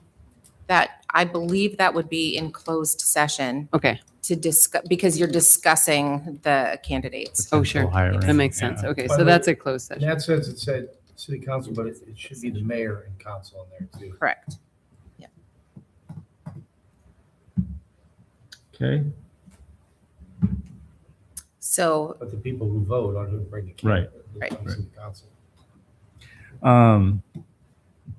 all right, is there anything else that you would like from us tonight? We've voted on all the motions independently, so you don't need to have one big well swoop motion. Is there anything else council wants to add? Well, I was curious. So you're not getting, you're doing the final background check, you're looking at resources at the end of the process. And I'm curious, I mean, this is another way, if you wanted to get writing issues, you could ask for writing samples. That's not going to ruffle a lawyer's feathers. They would have things. Yeah, we don't do it because we don't like it to be pre-prepared by, could be somebody else who's doing it. We like to see the actual product being developed here. Okay. I'm assuming they have good writing samples. But in terms of checking references, Bethany, do you typically do that at the end of the process? we do. We typically check references once a finalist has been named, simply because the reference check process is fairly extensive. We try to talk with at least 3 people, including current supervisor. Could be more for a city attorney candidate, depending on where they've worked and how many positions they've had.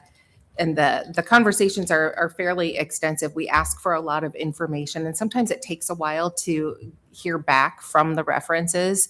So it could take a week or 2 to get through one candidate's references. So if we were to do that with a larger pool, it could be quite time consuming. Or if we did it earlier in the process with more people. So we typically do it once a finalist has been identified. And then once the references come back and they're good, then we issue a conditional offer and then begin the background check process. So very rarely, if you have 3 finalists, you check the background or references on all 3. You usually go for the one you're going. It could affect the employment status of the individual if they're found to be looking for a job. But let's say we're down to 2 that are tied and we just don't know how to break the tie. You might do a second reference check, right? If that'll pull them in the lead.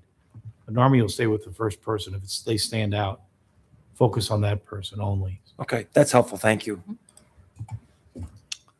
Okay, anything else? Thank you for your efforts.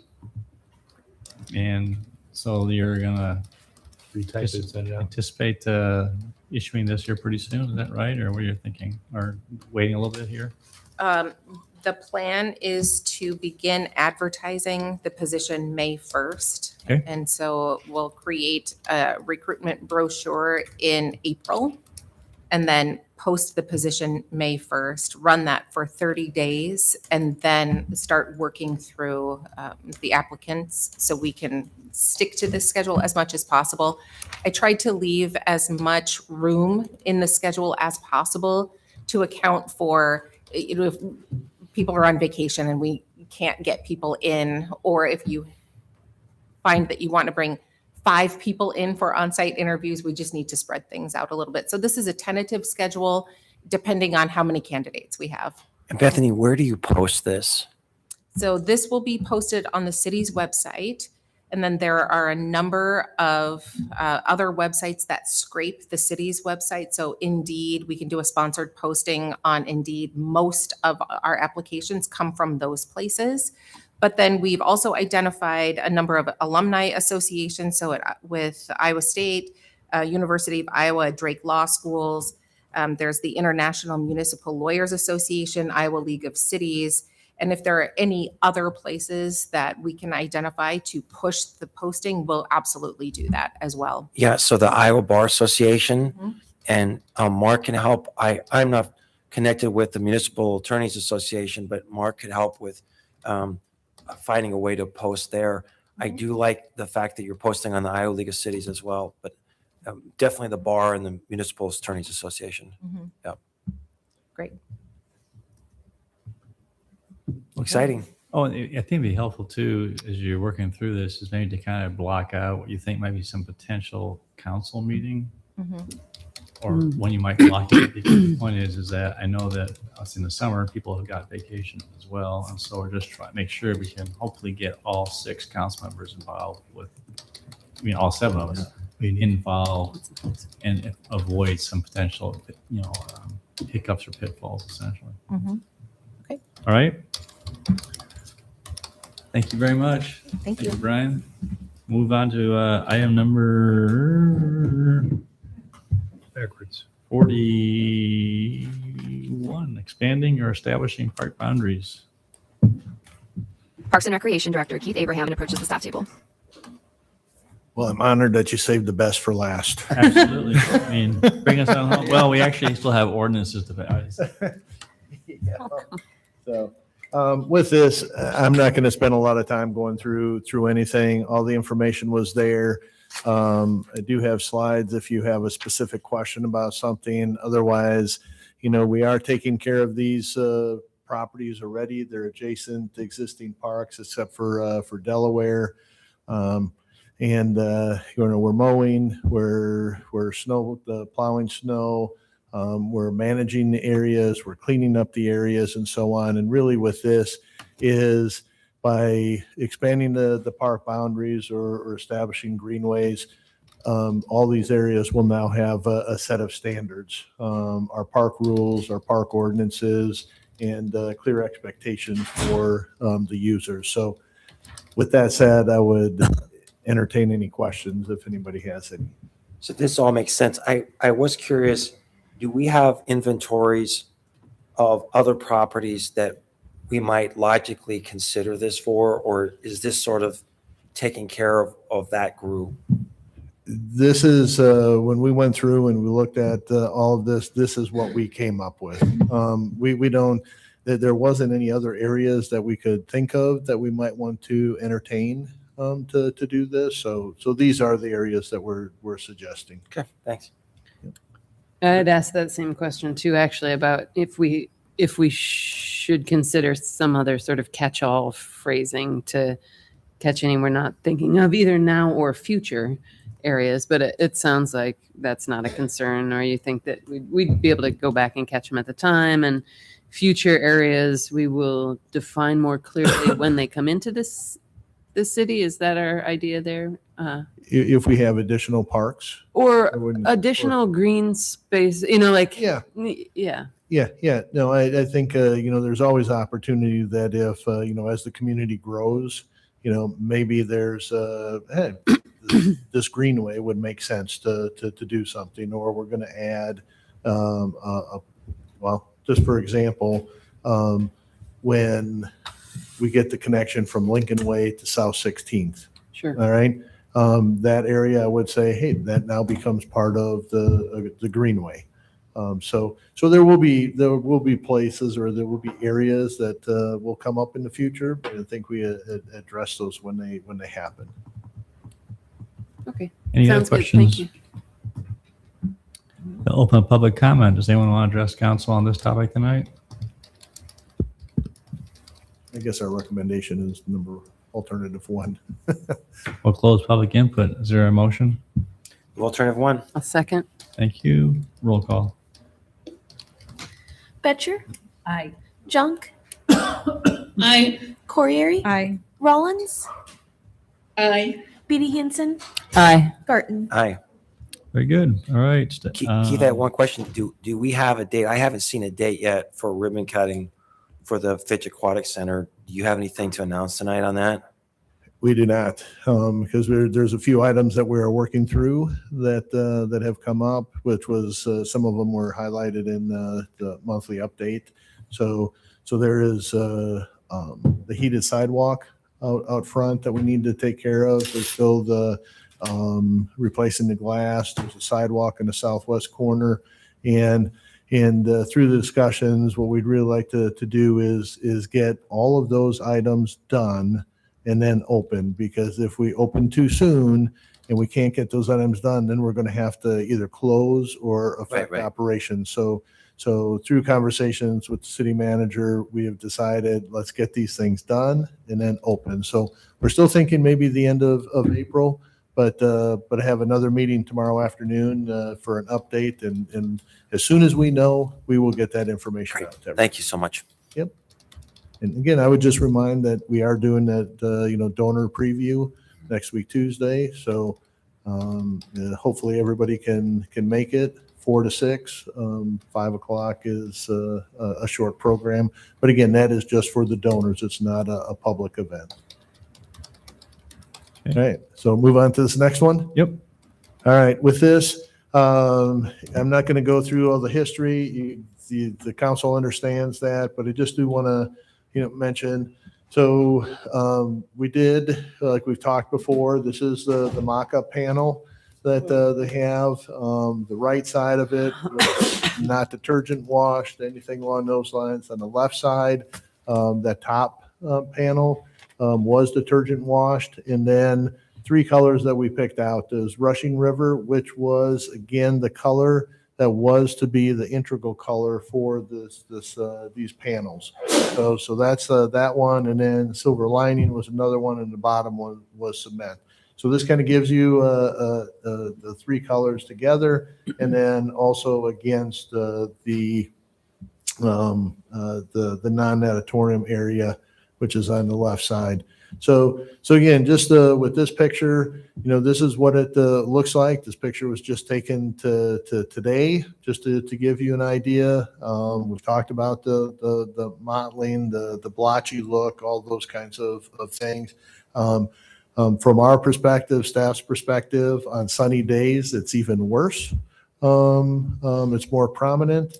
And then one thing that we did is we did have RDG do a rendering, and this is showing the rushing river color. So it does darken up a little bit from what it is. The stain itself it's a penetrating stain. It's UV resistant. It's water resistant. There's other characteristics. It does kind of give kind of an opaque look. It will cover the blemishes that are on there. We did check with NAWCA, who is the stain provider, and we did have questions about the warranty because looking into it deeper, there was a question about does your project qualify? So we did have conversation with the manufacturer, and they did give us a written warranty for this project, saying that this will qualify for a 25-year warranty. Now there are other things, if there's an earthquake or there's something, or if there were spots that were painted and then the things, all of that kind of stuff, there are some disqualifiers. But so with it, Keith, on the warranty, what does a warranty cover specifically? Is it fading, peeling, chalking? I mean, is it?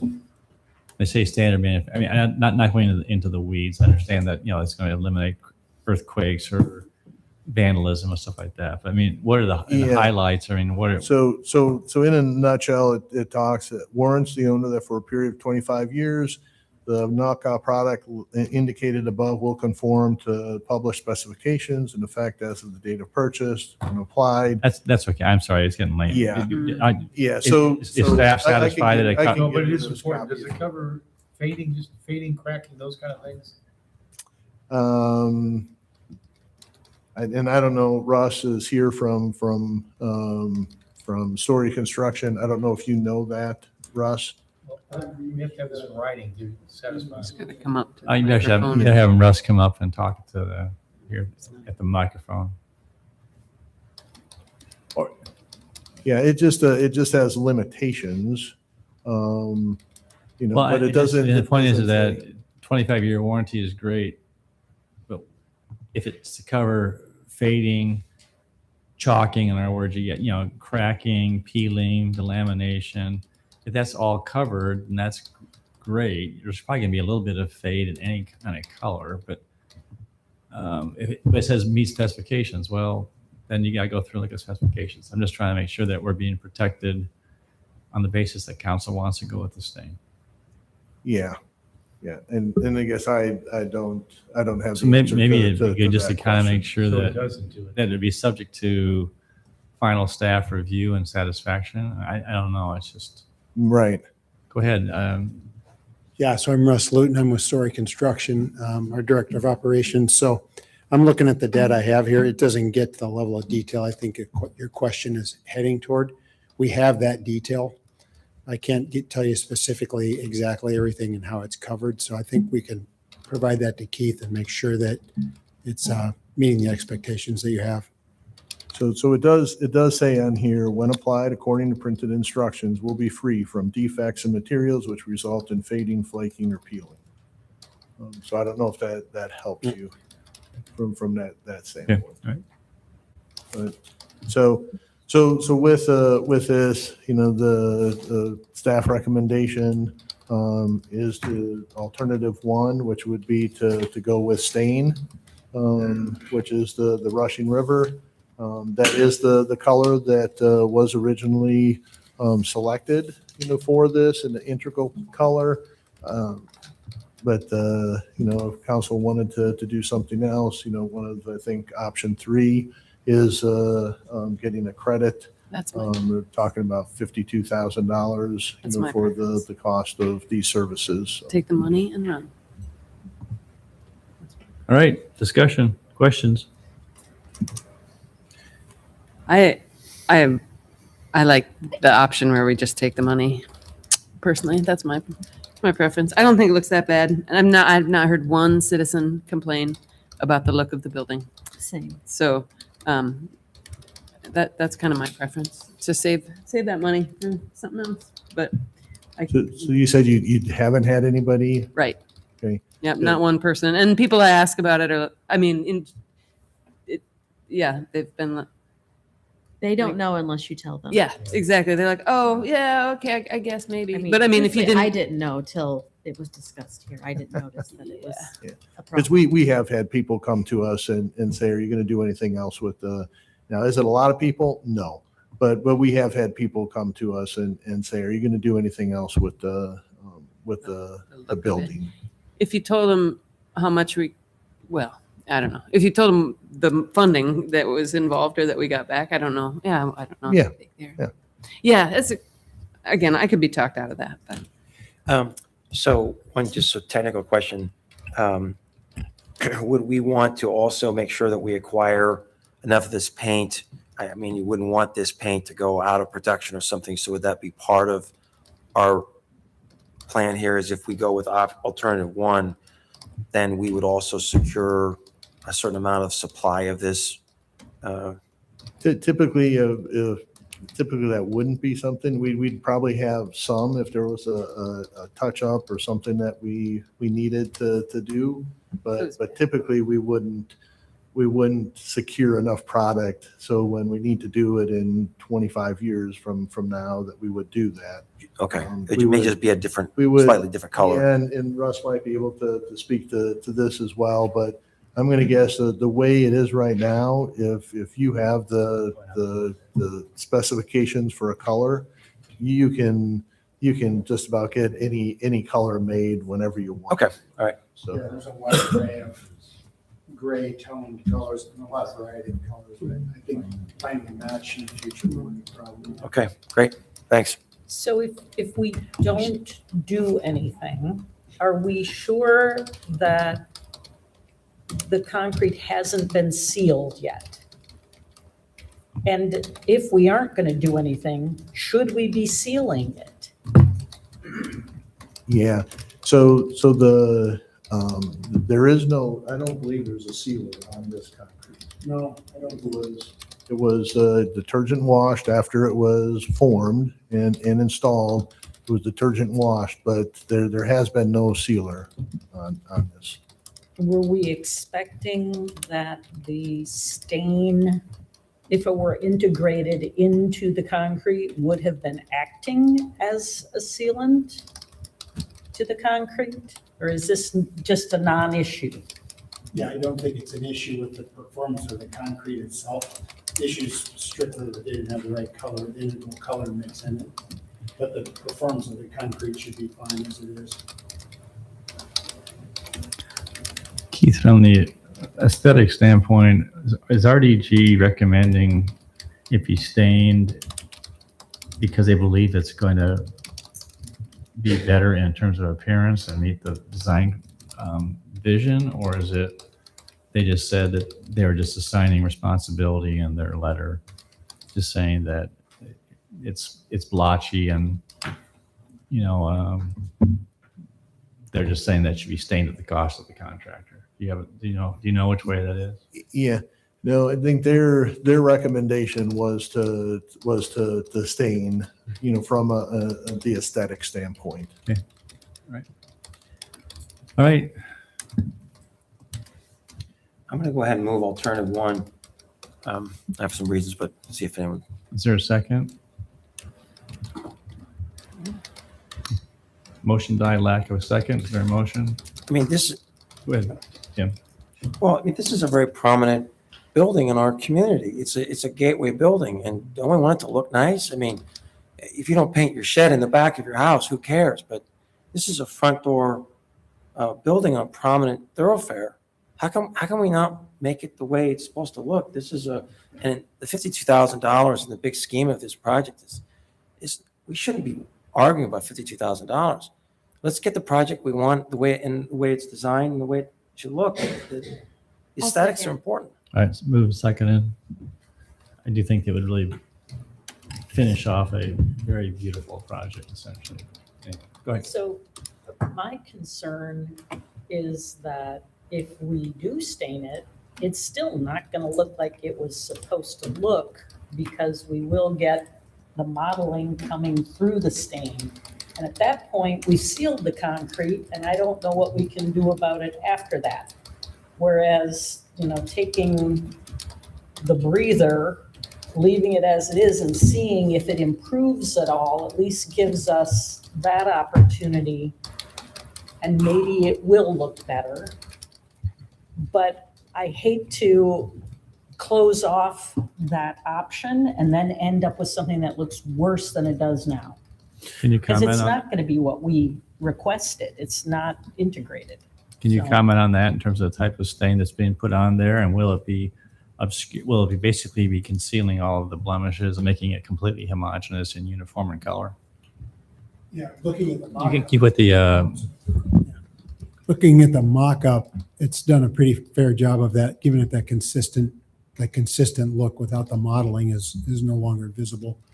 And the mock-up's out to be seen if you wanted to inspect it. I stopped by today, and I was trying to determine if there was as much marked, to Gloria's point,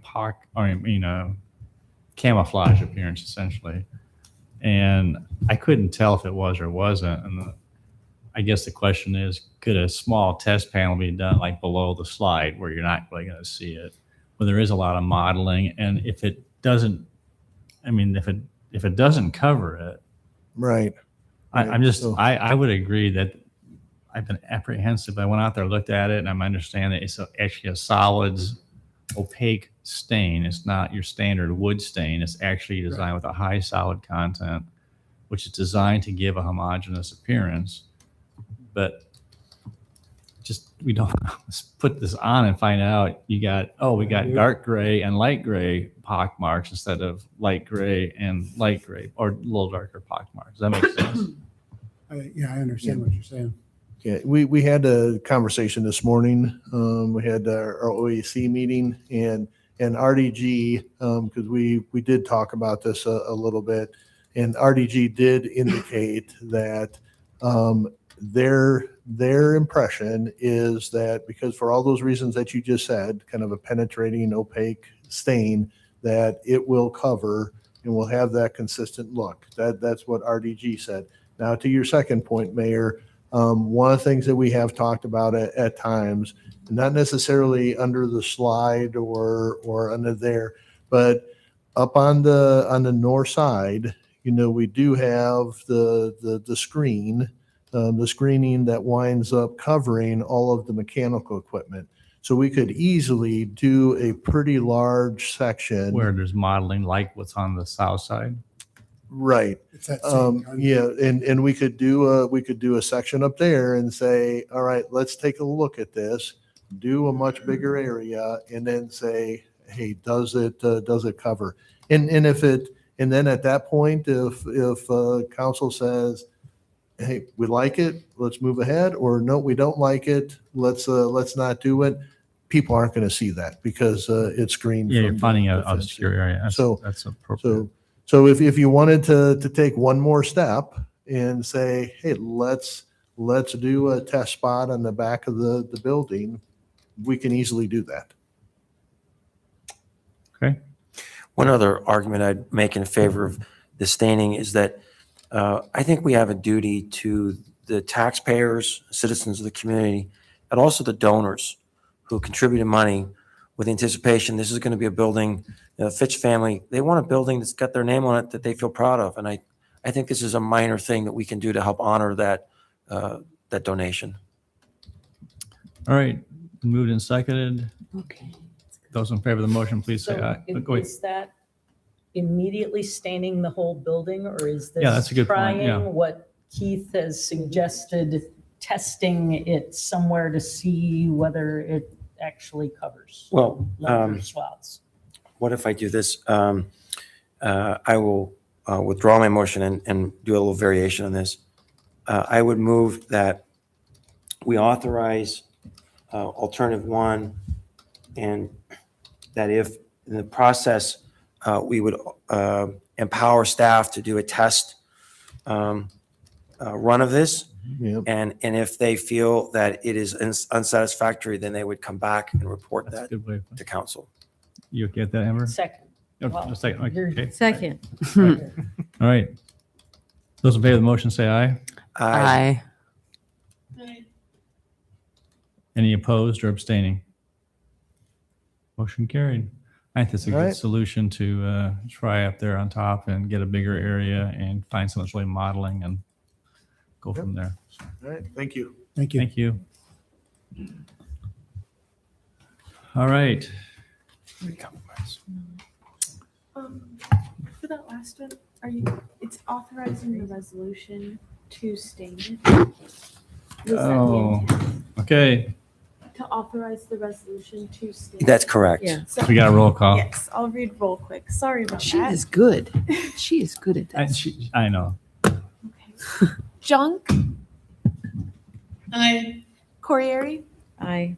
Rollins, Aye. Beatty Hansen, Aye. Garten, Aye. Betcher. Aye. Thank Just think of the voice vote as being a practice run, essentially. Thank you for keeping me on the straight and narrow, Carl. I don't know what to do without you. So. All right. We got everything done up to item 51, correct? That's what I think. That's rezoning Northwestern. Is that where we got to? Yeah, second. Move on second. Right? Second. All right. Item 51. It's been moved and seconded. Roll call. Corriere, Aye. Rollins, Aye. Beatty Hansen, Aye. Garten, Aye. Betcher, Aye. Junk. Aye. Thank you. Item 52, second reading ordinance to amend municipal code of City of Ames, Iowa by enacting new section 24.21 thereof for the purpose of creating tax increment financing district in a downtown reinvestment district urban renewal area. Move on second. Second. Roll call. Rollins, Aye. Beatty Hansen, Aye. Garten, Aye. Betcher, Aye. Junk, Aye. Corriere. Aye. Entertain motion on second reading of ordinance revising municipal code chapters 10, 17, 21, 22, 27 relating to licenses and permits issued by the office of the city clerk. Move on second. Second. Thank you. Roll call. Beatty Hansen, Aye. Garten, Aye. Betcher, Aye. Junk, Aye. Corriere, Aye. Rollins. Aye. And entertain a motion on third reading and adoption of ordinance number 4890, revising municipal code, chapter 28, for water meter setting requirements. Move on third. Second. Roll call. Garten, Aye. Betcher, Aye. Junk, Aye. Corriere, Aye. Rollins, Thank you. Aye. Beatty Hansen. Aye. Thank you. All right, we have 6 items of my disposition communication. First is from Tam Lorenz, request for pedestrian safety improvement crossing Lincoln Way in the Elk Riverside neighborhood. We already asked for a memo on That's correct. this one, and so it's in the works, right? In the works. I would move that we communicate to Tam that this is in the works. Second. A memo about this topic is in the works, I should say. Second. Those in favor of the motion say aye. Aye. Any opposed? Carried. And then there's an email from Merlin Fancook regarding opposition to creation of new TIF districts for developer incentives, and also from Sue Ravenscroft regarding similar topic, opposition to creation of new TIF districts and link project. You just did that. We already did it. I would move we take no action. Second. Second. Those in favor say aye. Aye. Any opposed? Motion carried. Ludmilla Scott, concerned about municipal water fluoridation. Would move we take no action. Second. Well, we've done some work on this on several occasions. We could take no action, but would it be a big deal to have staff pull up what they've sent in the past to these people? Oh, That- I don't mind that, yeah. Yeah. Sure, I'll withdraw my motion and move that we Forward. forward the Ludmilla Scott the information that we've been provided by staff about water Because fluoridation. John's done this before. Yeah. Yeah. He does a great job. Yes, John Dunn. Yeah. Yeah. Those in favor of the motion say aye. Aye. Any opposed? Carried. Email. Second on after the motion was withdrawn. Yeah, there. Yeah, yeah, I there's a- seconded. You seconded. Amber Thank did. Yep. Number 5, email from Patty Yoder regarding parking and safety concerns for Food First clients. Yeah, I think it's primarily about Refer to us for traffic. I would move Parking. from memo from traffic. Yeah, we'll see what come up with some ideas or alternatives. Okay. Second. Those in favor say aye. Aye. Any opposed? Motion carried. Last is a memo from Mark regarding Senate File 579. City Attorney Mark Lambert approaches the staff table. Oh, Is there a motion? move we take no, I mean, not yet, right? Well, Mark asked to adopt the motion that prepare an ordinance to address changing terms of the Ames Human Rights Commission. Yeah, the legislature changed the terms for local, civil rights, which we call our Human Relations Commission. But Sure. the terms of office are 3 years now. The legislature just said they must be 2 years. Oh, I see. So we, have to give some thought to, making sure their terms are staggered and that sort of thing. So, but we have to change our ordinance to 2 years instead of 3. So you don't even necessarily need a motion to put it on a future agenda, or that's what we? I don't think we need that. We have to do it. Okay. I mean, So it's. you'll just proceed as required. Yeah. Okay. So I think just a motion to, have me draft an amendment and bring it, or ordinance and bring it back. And then I'd also, want to keep it open for, I've read through it. I don't think any of the other, there's some minor changes in procedure. I don't think any of those we really need to put into our municipal code, but I want to sort of reserve the right to do that. So I may bring back an ordinance that not only includes the term changes, but maybe 1 or 2 other things, but, we'll see that.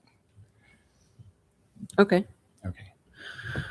I'd move that we direct the city attorney to draft such an ordinance. Second. Okay. You know what kind of ordinance then you go? Those in favor of the motion say aye. Aye. Any opposed? Aye. Any opposed? So, but Mark, so just one follow-up question. In our last meeting on this, we had directed the city attorney to come back and give us further direction on what to do with respect to our current ordinance. Right. So, what do we do with that?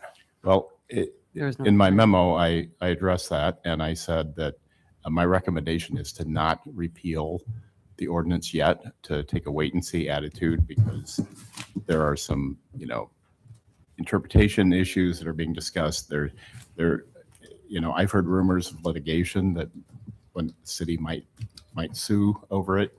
I don't know what the legal theory is behind that, but so just given the uncertainty there, that we wait and not just repeal it now, but leave it on the books. And so if someone came today and made a claim under this ordinance, is it something that is viable as a law today under our books?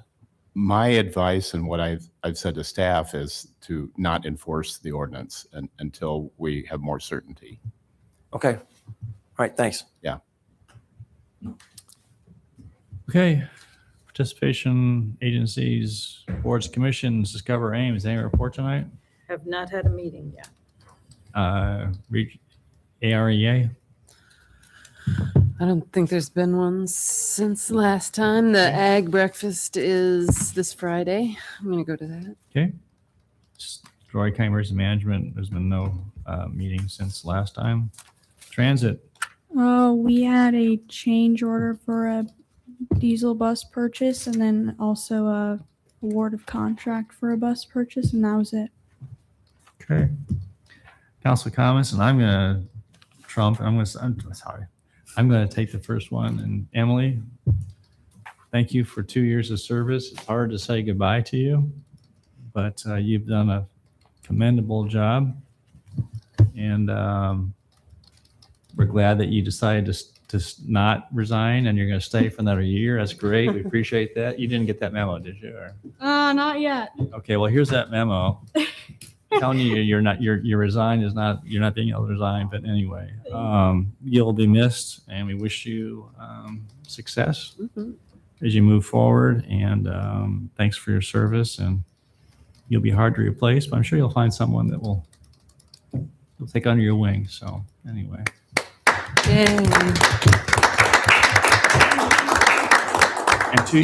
And 2 years. And usually we have someone for 1 year, but you embraced it and spent 2 years. So I'll give you the opportunity to. Okay. I wrote something down because I didn't want to be too sad to forget what I wanted to say. So here it goes. I didn't know it when I first sat in that chair 2 years ago that taking this role would be one of the best decisions I ever made in college.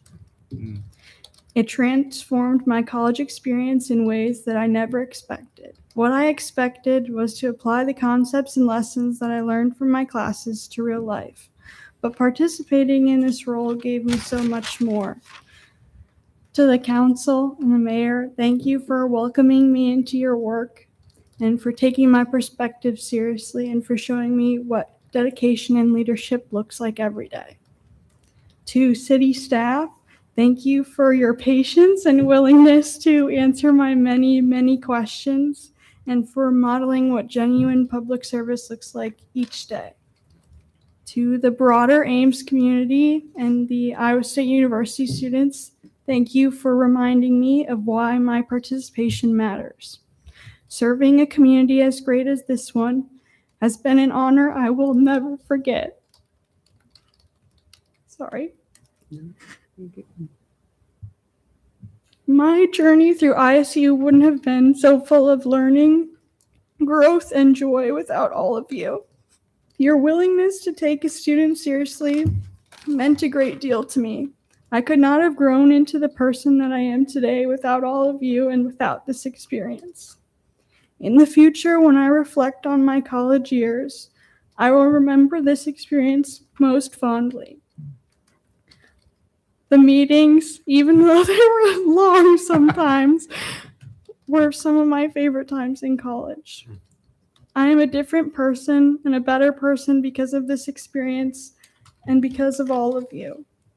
I also want to thank Martin Hirsch and Quinn Margaret for placing their trust in me almost 2 years ago to do this role. And I want to also thank Colby Brandt and Will Vlasic for giving me the opportunity to continue representing the student body in this chamber for a second term. That trust is something that I have not taken lightly, and I'm so grateful for the opportunity that this position gave me. To everyone in this room and beyond, from the very bottom of my heart, thank you so much. Oh, yeah, another round of applause. That was great. Wow. Thank you. That's so good. Top that one. I know. And then technically I am on council until probably 3 p.m. on on April 6th. So I'll just be closing out some of the things that need to be done. So you can't really get rid of me until then. And I'll be around for graduation and whatnot. So you'll see me. Probably I'll be back here a few times before I graduate. So thank you again. Great. Thank you. I hope you stay in touch. Yeah. I will 100%. Good. Tim? Very exciting. So 2 things tonight. One happy, one not so happy. Congratulations to Iowa State making it Sweet 16, making us all incredibly proud, and they're great ambassadors for our community. And so just so proud of them, excited to see how far they'll go. I have picked them to win the entire tournament, but I always pick them to win the entire tournament. This year, I think I have a shot at it. The second is a more serious matter. We recently had a very tragic killing in our community. And certainly before I got on council, I never really considered the work that our city staff does in incredibly difficult situations, whether it's our city workers going out at 2 o'clock in the morning to take care of a water line break, but we had our police officers who attended a scene that we're not used to seeing in Ames. And you can't unsee the things that they saw with this mother and child. And also the EMT workers, everyone involved in this. And so we take these people's work for granted. And I know I speak for council, our deepest appreciation for those who attended a very difficult situation. That's all I have tonight. Well said. Nothing else for me. Amber? Nothing else for me? Gloria? A few things. Number one, there's no crying in municipal government. Oh, yes, there is. I've done it before. Yeah. Second thing, I will be present at graduation on the stage. So I will watch for you and be happy to cheer you on to your next endeavors. And the third thing is that we are also losing Jeremy Neefus before our next council meeting. And I just want to thank Jeremy for all his work with the manager's office and sitting through long meetings with us and taking notes. And wish him well. Good catch. Rachel, how about you? Anything? Nothing except, congrats, Emily. We'll miss you a lot. Had to send you out on a long meeting, of course, but glad to have you here for the past 2 years. Thank you. Anita? Just to thank Emily as well. You've been very engaged, and you are a very engaging person. It has been a pleasure to have an opportunity to work with you, and thank you for the things you've done to ensure that going forward we have an even better relationship with Iowa State student government. And we'll be watching to see where you go next and if we can get you back. So thanks. Thank you. We'll All right. also be watching for you on YouTube as one of our viewers. Oh, yeah. Well, I'll probably be on the next one. You'll be number 10. Yeah. Okay. I'd entertain motion to adjourn. Movie adjourned. Second. All right. Those in favor say aye. Aye. All right. Right. Oh, I think that's a roll call. Just kidding. Just kidding. Just kidding. We're adjourned. Anita and Rachel, stay on just for 1 second because you want to try.